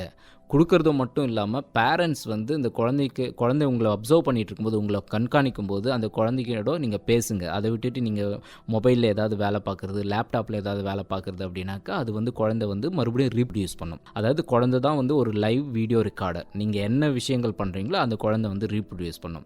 இப்போ என்ன பண்ணுவாங்க, குழந்தைங்க வந்து சாப்பிடலை அழறாங்க அப்படின்னும் போது இமீடியட்டாக என்ன பண்ணுவாங்க, ஒரு ரைம்ஸ் வச்சுட்டு அந்த குழந்தைகிட்ட கையில் கொடுத்துருவாங்க. அந்த குழந்தை அப்படியே பார்த்துட்டே இருக்கும், அது தூங்கும், சாப்பிடும், தூங்கும். ஸோ இதுவே ரொட்டீன் லைஃப் ஆகிடுது அப்படின்னும் போது மறுபடியும் இது ஏதாவது பிரச்சனை பண்ணாக்க நம்ம இமீடியட்டாக செல்ஃபோனை கொடுத்துடலாம் அப்படின்ற மாதிரி. இதில் வந்து ஸ்க்ரீனிங் டைம் அப்படின்றது ஒன்று இருக்குது. ஸ்க்ரீனிங் டைம் அதாவது நீங்கள் வந்து ரொம்ப அதிகமான உங்களோட செல்ஃபோனை வந்து குழந்தைங்க கிட்ட கொடுத்து குழந்தைங்க வந்து செல்ஃபோனே கான்சன்ட்ரேட் பண்ணினாக்கா அந்த குழந்தையோட ரீப்ரொடக்ஷன், அதாவது அது ரீப்ரொடியூஸ் பண்ணக்கூடிய மற்ற இன்ட்ராக்ஷன் பண்ணக்கூடிய எல்லா விஷயங்களும் வந்து உங்களுக்கு வந்து குறைஞ்சி போயிடும். இது இமீடியட்டாக எப்படி உங்களுக்கு தெரியும் அப்படின்னாக்கா அந்த குழந்தை வந்து பேசுறதுக்கே ஆரம்பிக்காது. முதல்ல இந்த மாதிரி சின்ன குழந்தைங்களுக்கு ஒரு 6 மாத குழந்தைங்களுக்கு இந்த மாதிரி செல்ஃபோன் கொடுத்துட்டிங்க அப்படின்னாக்கா அந்த குழந்தை வந்து இந்த செல்ஃபோனில் என்ன ரொம்ப ஹார்ஷாக என்ன ரொம்ப வயலண்ட்டாக வருதோ அந்த விஷயங்கள்லாம் கண்டுபிடிச்சி அது மாதிரி அவங்க ரீப்ரொடியூஸ் பண்ணுவாங்க. அது நமக்கு ரொம்ப பெரிய ஒரு இதுவாக இருக்கும். இன்னொன்று பார்த்திங்க அப்படின்னாக்கா பேச்சு வரதற்கு தடங்கள் உண்டாகும். ஏன்னா நீங்கள் வந்து நம்ம பேசுகிறோம், நீங்கள் கேள்வி கேட்குறீங்க, நான் பதில் சொல்கிறேன். இப்போ உங்களுக்கும் வாய்ப்பு கிடைக்குது, எனக்கும் வாய்ப்பு கிடைக்குது. இதில் இருவழி இது மாதிரி பண்ணிகிட்ருக்கோம். ஆனால் நீங்கள் செல்ஃபோன் பார்க்கும்போது ஒரு செல்ஃபோன் வந்து அது மாட்டு ரைம்ஸ் என்ன போயிட்டுருக்கோ அதுவே தான் பார்த்துட்ருப்போம். நம்ம என்ன பண்ணணும் அப்படின்றதுக்கான வழியே இல்லை. ஜஸ்ட்டு நம்ம அப்படியே அதை ஃபோக்கஸ் பண்ணிகிட்டே தான் இருப்போம். ஸோ அப்போ என்ன ஆகும் அப்படின்னாக்கா ஃபுல் அண்ட் ஃபுல் நம்ம வந்து அந்த கருவியே நம்ம பார்த்துட்டே தான் இருக்கிற மாதிரி இருக்கே தவிர நம்ம சைட்லேருந்து நம்ம என்ன ரெஸ்பான்ஸ் கொடுக்குறோம் அப்படின்றதே இல்லாமல் போயிடுது. ஸோ அதனாலே பார்த்திங்க அப்படின்னாக்கா இந்த குழந்தைங்க வந்து பேசுகிறது வந்து ரொம்ப குறைஞ்சிடும். அப்புறம் வந்து மதி இறுக்கம் அப்படின்ட்டு சொல்லுவாங்க. ஸோ குழந்தைங்க வந்து ரொம்ப திங்க் பண்ணுற லெவல் வந்து குறைஞ்சி போயிடும். ஸோ அதுதான் முன்னாடி சொல்லுவாங்க இல்லைங்களா, பாட்டி வந்து கதை சொல்லணும் குழந்தை தூங்குறதுக்கு, அப்போ தான் அந்த குழந்தை தூங்கும் அப்படின்னு சொல்லுவாங்க. ஸோ இதெல்லாம் வந்து பார்க்கும்போது ஒரு கதைன்னு சொல்லும்போது அந்த கதையை நம்ம சொன்னாக்கா நம்ம ஒரு இமேஜினேஷன், ஒரு கற்பனையை பண்ணுவோம். நமக்கு அது ஒரு நியூரோ டிரான்ஸ்மிஷன் ஆகிட்டு நம்ம மூளை வந்து டெவலப் ஆகும். ஸோ அது வந்து இன்னும் நிறைய விஷயங்களை வந்து கண்டுபிடிக்கணும் அப்படின்ற மாதிரி எல்லாம் நமக்கு தோணும். ஆனால் இந்த மாதிரி செல்ஃபோனை நீங்கள் கையில் கொடுத்துட்டு பண்ணும்போது எல்லா விஷயங்களுமே வந்து இதில் வந்து மழுங்கிடும். எல்லா விஷயங்களும் வந்து நம்ம வந்து எக்ஸ்ப்ளோர் பண்ணுறதுக்கு பதிலாக வந்து இம்மிடியேட்டாக நமக்கு வந்து ஒரு ரிசல்ட் வேணும். இந்த குழந்தை அழுதுகிட்டே இருக்குது, அழ வேண்டாம், இதனால் செல்ஃபோனை கொடுத்துட்டாக்கா நம்ம வந்து சரி பண்ணிடலாம் அப்படின்ட்டு நினைக்கிறது தவறு. அந்த மாதிரி இல்லாமல் இந்த குழந்தைக்கு ஆக்டிவாக என்னென்ன விஷயங்களை எக்ஸ்ப்ளோர் பண்ணணுமோ அந்த விஷயங்கள் நம்ம செய்யணும். செல்ஃபோனை கொடுக்காமல் பார்த்துக்கிறது நல்லது. சப்போஸ் இப்போ யாராவது இந்த நிகழ்ச்சியை கேட்டுருக்கிற பெற்றோர்கள் வந்து எங்கள் குழந்தைக்கு வந்து செல்ஃபோனை கொடுத்துட்டு தான் பழக்கப்படுத்திட்டோம், அதை நாங்கள் வந்து குறைக்கிறது அப்படின்னு தெரியலனாக்கா இதை நீங்கள் படிப்படியாக நீங்கள் குறைங்க. இம்மீடியட்டாகவே வந்து குழந்தைகிட்ட இருந்து நீங்கள் செல்ஃபோன் இவ்வளோ நாள் பார்த்துட்டு இருக்கிறத நீங்கள் வாங்கினீங்க அப்படின்னாக்கா அந்த குழந்தையோட ரியாக்ஷன் வந்து வேறு மாதிரி இருக்கும். திடீர்னு அந்த கையில் கிடக்கிறதெல்லாம் தூக்கி போட்டு உதைப்பாங்க, அப்பா அம்மாவை சில குழந்தைங்க வந்து கடிப்பாங்க, ரொம்ப மூடு இரிட்டபிலிட்டி வந்துடும், அந்த குழந்தைங்க என்ன பண்ணுறாங்கன்றதே தெரியாமல் போயிடும். ஈவன் இந்த குழந்தைங்களை எப்படி நம்ம வந்து கண்ட்ரோல் பண்ணணும் அப்படின்றதே ரொம்ப பெரிய விஷயமா இருக்குது அப்படின்ட்டு நிறைய பெற்றோர்கள் வந்து எங்களிடம் சொல்லியும் இருக்காங்க. அதனால் வந்து இந்த குழந்தை வந்து இந்த மாதிரி பழகி இருக்குது அப்படின்ட்டு நினைக்கிறவங்க வந்து ஒரு மணி நேரம் குழந்தை வந்து வந்து செல்ஃபோன் விளையாடுது அப்படின்னா அதை நீங்கள் வந்து மேக் இட் ஆஃப் அன் ஹவராக பண்ணுங்கள் ஒரு வாரம். அடுத்த வாரம் வந்து 1/4 மணி நேரமாக, அதுக்கு அப்புறமா பார்த்தீங்கன்னா ஒரு 5-10 நிமிஷம். அதுக்கப்புறம் வேணா இந்த டாஸ்க்கு நீ முடிச்சாதான் நான் உனக்கு செல்ஃபோன் கொடுப்பேன், அது இவ்வளோ நேரம் தான் கொடுப்பேன் அப்படின்ற மாதிரி நீங்கள் ஜஸ்ட் அந்த குழந்தைக்கு வந்து ஒரு அதாவது பாசிட்டிவ் அப்ரோச் மாதிரி, இந்த விஷயம் நீ பண்ணினாக்கா நான் ஒன்றா கொடுக்குறேன், அதுவும் கொஞ்சம் நேரம் தான், இந்த ரைம்ஸ் மட்டும் நீ பார்க்கலாம் அப்படின்ற மாதிரி நீங்கள் கொடுத்து கொஞ்சம் கொஞ்சமாக கொண்டு வரணும். இப்போ இந்த குழந்தை வந்து 1 மணி நேரம் செல்ஃபோனில் என்கேஜ் ஆகிட்டு இருந்தது, அதை நீங்கள் வந்து குறைச்சிட்டே வரீங்க அப்படின்னாக்கா அது மீதி டைம் வந்து குழந்தை வந்து எங்கே என்கேஜ் ஆகும்? அப்போ அந்த ரோல் வந்து நீங்கள் தான் பண்ணணும். பேரண்ட்ஸ் வந்து அந்த குழந்தையோட நிறைய நேரம் செலவு பண்ணி அவங்களோட பேசணும். நம்ம இன்றைக்கி என்ன சாப்பிட போகிறோம் தெரியுமா? மாம்பழம் சாப்பிட போகிறோம், இந்த மாம்பழம் எப்படி வந்தது, இது ஸ்வீட்டாக இருக்கா காரமாக இருக்கா அப்படின்றது அந்த விஷயங்கள்லாம் நம்ம கேட்கணும். அந்த குழந்தைக்கு வந்து ஒரு டைம் கொடுக்கணும். அந்த குழந்தையும் நம்மளோட வந்து பேசணும். நான் கேள்வி கேட்டால் நீ பதில் சொல்லணும். இந்த விஷயங்கள்லாம் இப்படி இருக்குது, வெளியில் போவோம், பார்க்கில் போவோம், இந்த மரம் எப்படி இருக்குது, இந்த பூ எப்படி இருக்குது, அந்த மாமா பாரு எப்படி இருக்காரு, அந்த மாதிரி வெளி உலகத்தை வந்து நம்ம சுட்டி காட்டி தான் வந்து குழந்தைங்களை வளர்க்கணுமே தவிர, நமக்கு ஒரு இம்மீடியட்டாக இந்த குழந்தை அழுறதை நிறுத்தினாவே போதும், நான் செல்ஃபோனை அந்த குழந்தைக்கு கொடுத்துட்றேன் அப்படின்ட்டு கொடுத்தோம்னாக்கா அது வந்து குழந்தையோட ஃப்யூச்சரே வந்து கெடுக்கிறதுக்கான ஒரு இது. இப்போ இந்த மாதிரி பழகிட்ட பெற்றோர்கள் வந்து இந்த மாதிரி கொஞ்சம் கொஞ்சமாக அந்த குழந்தைக்கு வந்து பாசிட்டிவ் அப்ரோச் கொண்டு வந்துட்டு அதிலேருந்து வெளியில் கொண்டு வந்துட்டு அந்த டைமை வந்து நீங்கள் வந்து பங்கேற்று இந்த மாதிரி அந்த குழந்தையோட இன்ட்ராக்ட் பண்ணுங்கள். அது மூலமாக வந்து இந்த விஷயத்தை நம்ம குறைச்சிடலாம். ஸோ நல்ல கேள்வியும் கேட்டிருக்கீங்க. நிறைய பேரண்ட்ஸ்க்கு இதுதான் முதல் கேள்வி. ஏன்னா நிறைய அப்பா அம்மா வந்து அசஸ்மெண்ட்க்கு வரும்போதே பார்த்தீங்கன்னாக்கா அந்த குழந்தை அழாமல் இருக்கணும் அப்படின்றதுக்காக செல்ஃபோனை கையில் கொடுத்துருவாங்க.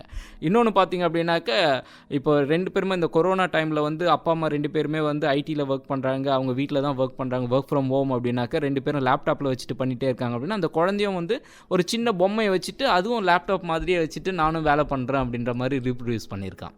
அது அந்த மாதிரியும் பேரண்ட்ஸ் வந்து எங்ககிட்டயும் சொல்லியிருக்காங்க. ஸோ அதனால் வந்து இந்த கருவிகள் வந்து சயின்டிஃபிக் அட்வான்ஸ்மெண்ட் வந்து அப்படின்றது ரொம்ப நல்லது. அது வந்து எப்படி நம்ம யூஸ் பண்ணுறோம் அப்படின்றத பொறுத்து தான். அதனால் இந்த குழந்தைக்கு வந்து இந்த செல்ஃபோன் கருவி கொடுக்குறதுன்றது மிகப்பெரிய அபாயகரமானது. அதை வந்து குறைக்கணும். அது பழக்கப்பட்டு இருக்கிற குழந்தைங்களை வந்து படிப்படியாக குறைச்சி நார்மலுக்கு கொண்டு வரணும்.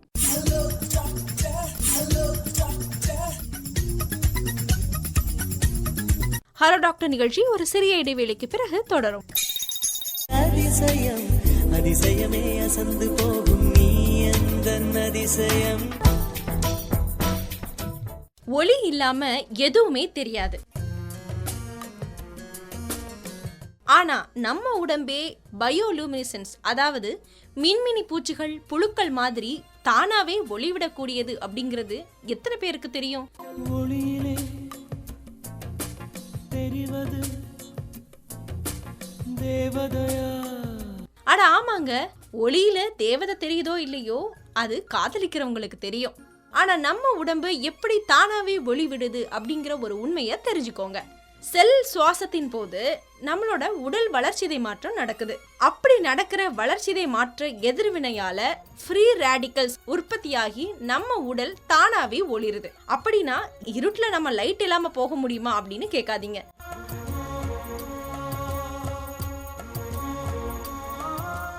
இந்த ஒளியை நம்ம சாதாரண கண்ணால பார்க்க முடியாது. ஏன்னா நம்ம உடம்பு வெளியிடக்கூடிய இந்த ஒளியானது மனிதர்கள் கண்களால் பார்க்க முடியாத அளவுக்கு 1000 மடங்கு குறைவு. ஆனா இது அல்ட்ரா சென்சிட்டிவ் என்று அழைக்கப்படக்கூடிய ஒரு பிரத்யேக கேமராக்கள் மூலமா தான் நம்மளால பார்க்க முடியும். இத்தனை ஆச்சரியங்கள் நிறைந்த நம்மளோட மனித உடல் ஒரு அதிசயம் தானே. அதிசயமே அசந்து போகும் நீ எந்தன் அதிசயம்.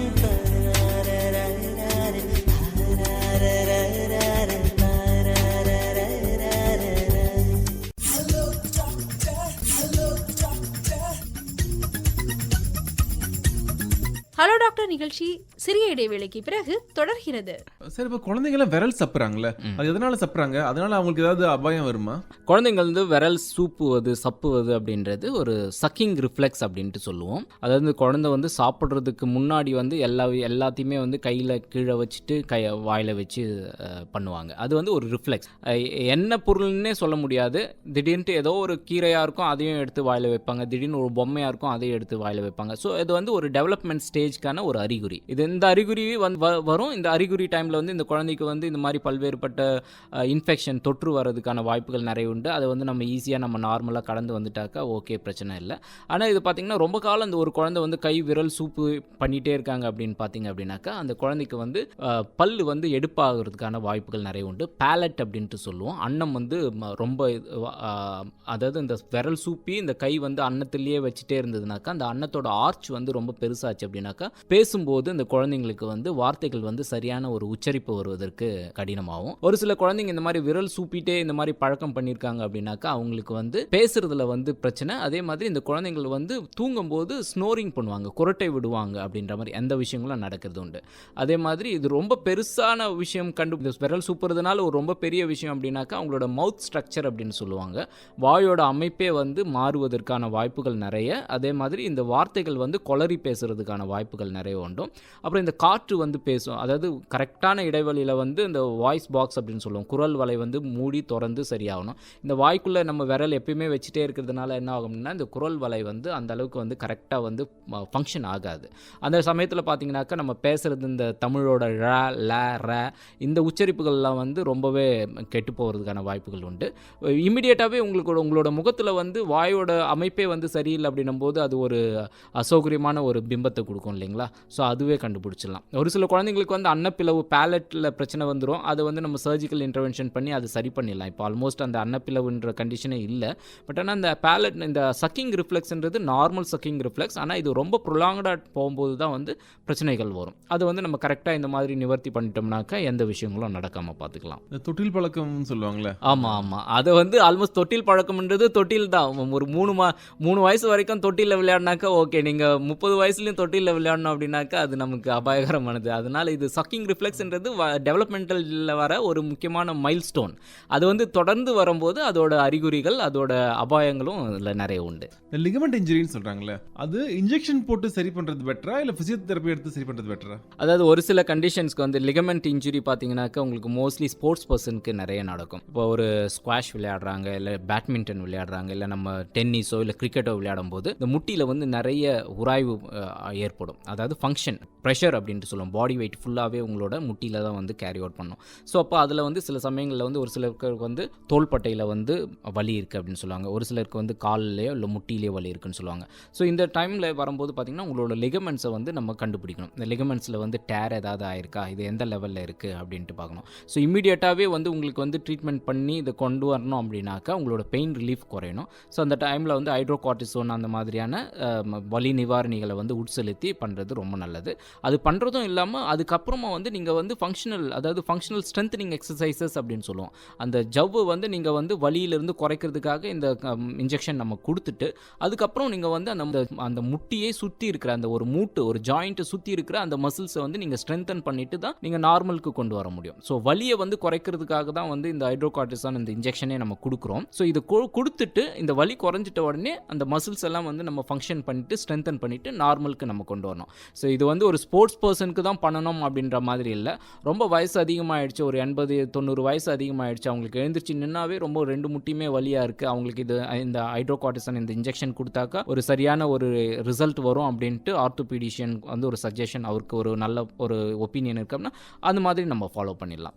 இல்லை ஒரு ஆக்டிவ் ஸ்டேஜில் இருக்கும், ஒரு 25-30 வயசில் இருக்கும், இல்லை நீங்கள் உங்கள் வலியை வந்து குறைச்சலாக தான் இருக்குது, நீங்கள் மசில் ஸ்ட்ரென்தன் பண்ணிவிட்டு உங்களோட சதைங்கள்லாம் வந்து வலுவாக்கிட்டீங்கன்னாக்கா இது ஆல்மோஸ்ட் நார்மல் ஆகிடும் அப்படின்னாக்கா நீங்கள் வந்து அந்த டைமில் வந்து உங்களுக்கு இன்ஜெக்ஷன் தேவையில்லை. ஓரளவுக்கு ஸ்போர்ட்ஸ் எனக்கு அடுத்த மாதம் ஒரு டோர்னமெண்ட் இருக்குது, இப்போ எனக்கு இந்த மாதிரி இன்ஜுரி ஆகிடுச்சு, நான் இம்மீடியட்டாக அந்த டோர்னமெண்ட்டுக்கு நான் ரெடி ஆகணும் அப்படின்னும் போது ஆல்மோஸ்ட் நான் இந்த வலியை குறைச்சிட்டு இந்த ஸ்ட்ரென்தனிங் எக்ஸசைஸை நான் இந்த ஸ்பீடிங் ப்ராசஸ் கொண்டு வரணும். அப்போ எனக்கு வலி இல்லாமல் தான் சீக்கிரமாக பண்ணினா தான் அந்த மசில் ஸ்ட்ரென்தனிங்கே நான் போக முடியும். ஸோ அப்போ அந்த டைமில் வந்து நான் அந்த ஹைட்ரோகார்டிசான் இன்ஜெக்ஷனை நம்ம எடுத்துட்டு நான் சீக்கிரமாக போகலாம். அந்த டைமில் வந்து நான் 25 வயசு தான் ஆகுது, நான் வந்து பொறுமையாக பண்ணிக்குவேன் அப்படின்னாக்கா உங்களுக்கு அடுத்த டோர்னமெண்ட்டு நீங்கள் கேட்சப் பண்ணிக்க முடியாது. ஸோ அதனால் அந்த அதாவது உங்களோட வயது, நீங்கள் எந்த துறையில் இருக்கீங்க, அந்த மாதிரியான விஷயங்களை வச்சு இந்த ஹைட்ரோகார்டிசான் இன்ஜெக்ஷன் நம்ம எடுத்துக்கலாமா, இல்லை நம்ம வந்து பொறுமையாகவே இந்த மசில் ஸ்ட்ரென்தனிங் பண்ணியவே நம்ம பண்ணிக்கலாமா அப்படின்றது ஒரு முடிவுக்கு வந்துடலாம். அது உங்களோட டாக்டரே வந்து ஆர்த்தோபீடிக் டாக்டரே உங்களுக்கு நல்ல ஒரு அறிவுரையும் வழிகாடு.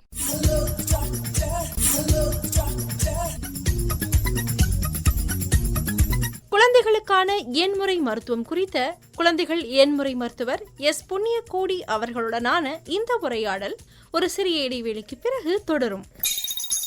அதிசயம் அதிசயமே அசந்து போகும் நீ எந்தன் அதிசயம். இந்த உலகத்திலேயே ரொம்ப வேகமா போகக்கூடிய ஒரு விஷயம் எதுன்னு உங்களால கெஸ் பண்ண முடியுமா? Missile, aeroplane, rocket? அதெல்லாம் எதுவும் இல்லைங்க, நம்மோட மனசுதான். நம்ம மனசோட வேகம் இது எல்லாத்தையும் விட அதிகமானது. இந்த செகண்ட் நம்ம இங்க இருக்கோம், அடுத்த செகண்டே கற்பனையில அண்டார்டிகாவும் போலாம், சந்திராயன் இல்லாம நம்ம சந்திரனுக்கும் போயிடலாம். ஒரு நாளைக்கு நம்ம எவ்வளவு யோசிக்கிறோம் உங்களுக்கு தெரியுமா? 70,000 எண்ணங்கள் நம்ம மனசுல தோணுமா. அப்பா, இவ்வளவா யோசிக்கிறோம்? கேட்கவே பிரமிப்பா இருக்குல்ல.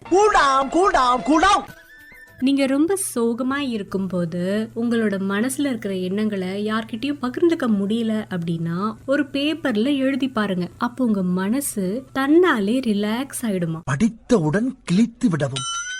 சந்தோஷமா இருக்கும்போது உங்களுடைய வலது கண்ணுல இருந்து தான் முதல் துளி கண்ணீர் வெளியில வருமா. ஆனா சோகமா அழும்போது உங்களுடைய இடது பக்க கண்ணுல இருந்து தான் உங்களுடைய கண்ணீர் துளி முதல்ல வெளியில வருமா. நெக்ஸ்ட் டைம் அழும்போது கொஞ்சம் நிதானமா யோசிச்சு அழுது பாருங்களேன், நம்ம கண்ணீர் துளி லெஃப்ட்ல வருதா ரைட்ல வருதான்னு. நம்ம பிஸியா இருந்தாதான் நம்ம மனசு ஹாப்பியா இருக்குமா. அதனால எப்பயும் உங்களை பிஸியா வச்சுக்கோங்க, ஹாப்பியா இருங்க. அதிசயமே அசந்து போகும் நீ எந்தன் அதிசயம்.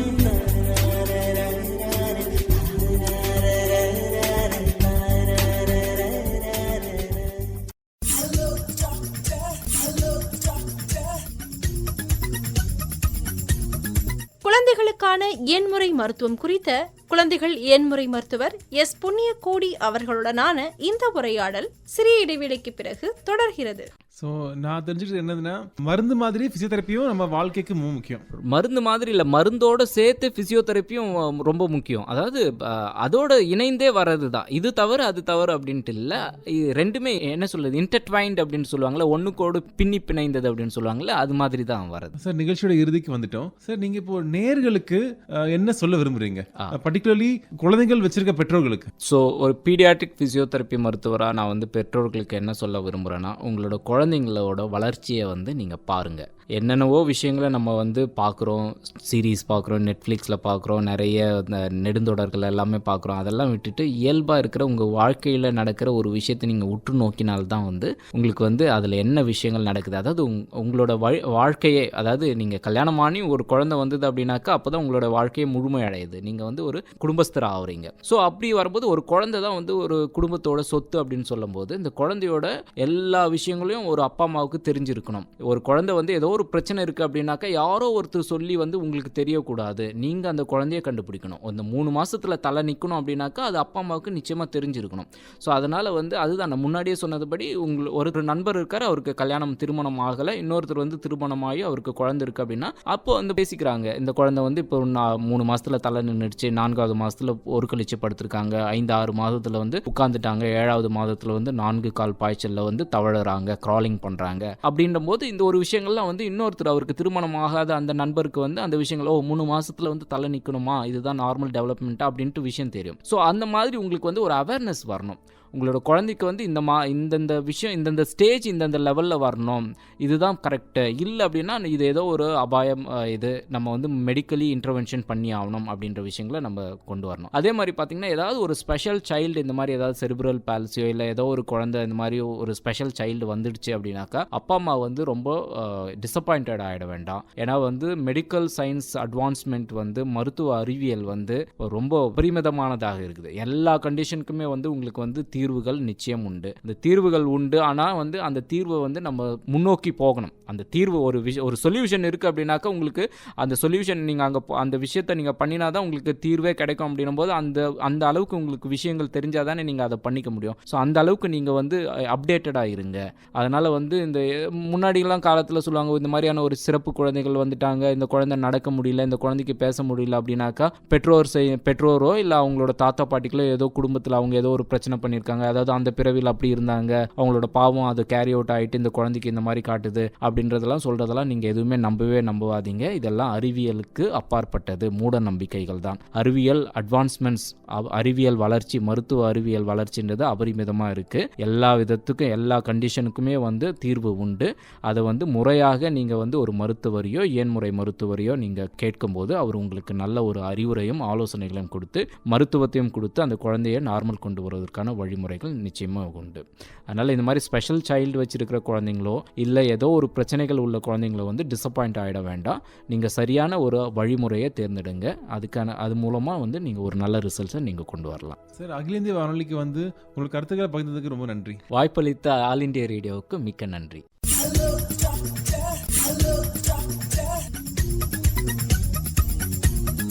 ஹலோ டாக்டர் நிகழ்ச்சியில் இதுவரை குழந்தைகளுக்கான இயன்முறை மருத்துவம் குறித்து விளக்கமளித்தவர் குழந்தைகள் இயன்முறை மருத்துவர் டாக்டர் எஸ். புண்ணிய கோடி அவர்கள். உடன் உரையாடியவர் பிரபு அவர்கள்.